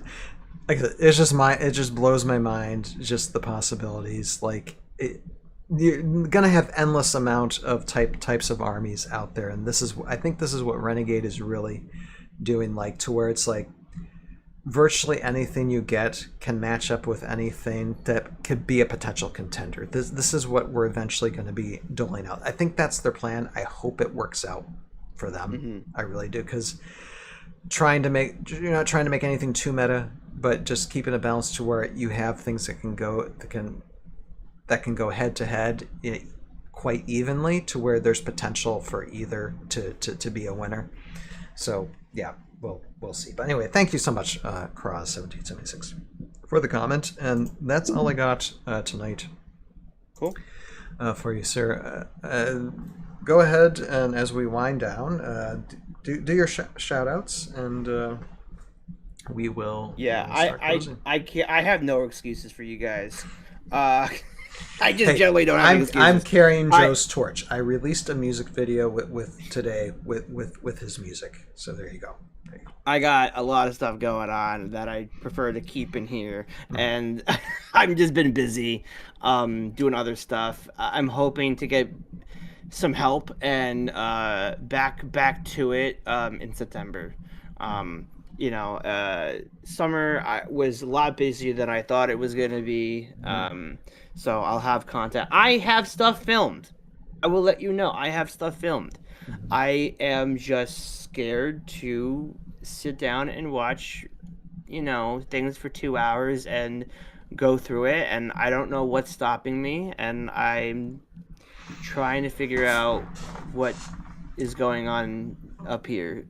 No, I get I have it. this editing block. Yeah, you just gotta you gotta power through it. Sometimes if I'm listening to stuff while I'm editing, if it doesn't take away my editing, then I'll do that. But sometimes when it's stuff you gotta concentrate on, and be like, okay, I just gotta hash through this. You just gotta end up powering through it. Basically, that's the only way. I wish it was that easy, my friend. I wish it was. But we'll get through it. Don't worry. There's content coming. It's just not. I thought this year was going to be a lot better for me, but it keeps tearing me down. So we'll see. We'll get there. We'll get there. We're still having fun. Yeah, we're having fun, man. I'm still going out to tournaments. I'm going to a convention in the first week of October, ZachCon. It's going to be in Massachusetts.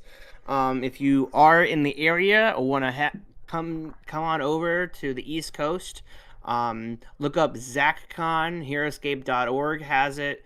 You can get the information. If you want to come for the whole weekend, I think it's like $100 or something. Pretty darn cheap in my book. It's for a 3-day, Friday, Saturday, Sunday. Yeah, 3-day event. I'll be hosting a Heroscape adventure. I'm currently working on a brand new Heroscape adventure. Super cool. I'm actually play testing some stuff back there, at least with designs. So you can see if you can zoom in, enhance. But yeah, I'm currently going through Zach's schedule of events. All the events have been posted except for the Heroscape adventure, because he is asking me, when do I want to host it? Essentially, I can host it at any time slot I don't want to play. So we'll see. I would definitely want to play in a lot of these events. They seem very interesting, and I'm trying to see if there's any what evening slots, because Heroscape adventures can go up to 4 hours, but I don't want to take people away from events after that. So I'm finding evening events. So either Friday or Saturday, or do both, Friday and Saturday. So we'll see. Awesome, cool. Well, at least you're still engaged with the community. You're developing your playing skills, which is good, because you've won some stuff. So that's I really still cool. have my Got your trophy. My trophy. I have to give this back in September when G Busy hosts his next event.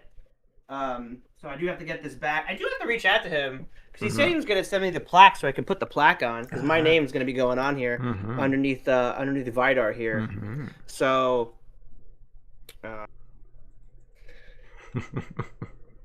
Got this. Super happy. I'm gonna miss it. Honestly. I can't. Did you release that battle? Have you released that battle on video? Oh, you haven't. I had. That's on the cutting board. That's what I'm saying. I want to see it. I talked about it for 2 hours. I have 2 hours of me rambling about all of the games, my experience, the how I made the army. Like, I think the timing went into, like, the timing of, like, the actual event and what was released at the time. You know, my whole thought process. It's just, like I said, I got to sit down, power through it, and just kind of, you know, edit it down. Like, part of me just wants to say, just put it out there, raw footage, not edit anything. But either way, I have pictures. I have to go through pictures that I took on the day. It's a lot of work, guys. Yeah, there's a lot that goes into it. And there's a lot of, like, stuff that isn't Heroscape related. A lot of life stuff that I want to get done. That's a little bit more urgent matter. And I'm trying to build a new routine. I also still have my health issues, so trying to manage that as well. It's been a crazy year, guys. It's been crazy, but at least I'm playing Heroscape, and this is my second tournament win. If you're not familiar, I have one tournament win at ScapeCon 4. I got this trophy, got a victory at a single tournament, and we'll see if I get any more because I have been practicing the game, the craft, and getting better. And unfortunately, I have not won with any of my Morrow. Nothing has been with the Morrow. So the day that happens, I need that day. Get the Morrow shrimp. Get the Morrow shrimp, and maybe some Narful Raiders. Her then. Oh. Have you seen the meme? Have you seen the bowl of cereal? I know we're losing it. We're losing it on the stream. I'm not making fun. I'm not laughing at her. I'm laughing with her. That's not the point. Look, I don't like the way it looks either. I don't. I think it's too weird and disgusting looking. No, I think it's awesome. I don't. Oh, okay. I don't help you with that. I think it's awesome. So I can't wait to paint it. No, they're absolutely right. It looks like a giant, ugly shrimp thing, and to me that when I first saw that model, it's the most horrifying Morrow I've ever seen so far. That can't be Morrow. It looks too weird. And then it's a Hive Lord. I'm like, stop with the Hive Lords. We have 2 Hive Lords in this thing. I want my Warlords. I want my Overlords. Give me squads that can do something with Overlords or Warlords. You know, or give me something different. I don't know. The Hive. We need more Morrows. Just put it that way. Renegade, you're killing me. All right. Is that it, Joe? Yeah, that's it. Give the man some subs. Give the man some subs. Give the man some subs. All right. And of course, I am Ryan, aka Tales of Valhalla, and again today just to drop a music video. And like Joe, I've done 2 music videos from Joe's music this year, and I typically, like, in a past life, I used to do like music type videos all the time via like through my church and stuff. It takes a lot of time to go through video and photos to edit together. That's why I typically don't do it. So that's probably the last music videos you're going to see in a while, so enjoy them. Because I got to focus on other things. But it does take a lot of work to go through them, and for me, just going through all the video that I took at ScapeCon and then singling out what I needed, it still brought together. It's a really nice collaboration video, and I was able to pull Ken's play faster in audio. So anybody wants the audio, I have it singled out. You know, if anybody has any particular need of it, I got it. But so that's released this Wednesday. Going to be releasing a chemo. There's a Morrow that needs a 2.0. Chemo She got got the Kimoshi short done that we animated back in ScapeCon 2. So I'm gonna bring some voice actors on as guests. Going to be there's actually 2 versions of this short too. 2 alternate endings to this short. I know it's like a minute long, but gonna have some. He couldn't decide which one to post, so he's doing both. I'm just doing both. I was thinking I'm like one I just put behind the paywall. I'm like, no, it should be enjoyed by both sides of the community. I can do other paywall stuff at another time, as well as that. Going to be like I said. I'm probably unboxing this Saturday. If anybody is in Kentucky area and knows of the Misos in Louisville, I am going to a store tournament. I'm going to be going to a store tournament with all the fellows from Kentucky that you know of, like Tommy, Gordon, who runs Jander's Dispatch. They're organizing an event there, and now for the first time in several years, I have a moment to actually go over there. So I will be there at that store tournament. If anybody's interested in going, signing up, check them out. Find that venue. You can find it on Heroscape.org. And hopefully we'll see it. Hopefully we can see you there. It'd be fun to play in the split decision. It's an interesting event. So I'll be doing that, and then next Sunday I have some unboxing to do. So the mailbag's getting kind of full, so we're gonna open some stuff probably next Sunday, as well as other things that need to be done. Additionally, Tales of Valhalla, as Joe knows, is coming back. It's coming back soon in the form of the Adventures of Savaris and Light Folly. 2 characters from Tales of Valhalla, seasons 1, 2, and 3. Kind of side characters, but they get their main storyline as a side storyline in the series, and it's just a fun side quest. Seeing these 2 characters. Joe has read some of the script. I'm still typing up some of the script, and I'm gonna start animating this because I want to get this out. I want to get episode 1 out. I think a good time is like within a year to get episode 1 out. We'll see when it comes to my time, but I want to get this entertainment back out to you all. So we'll see how that goes. But keep them busy.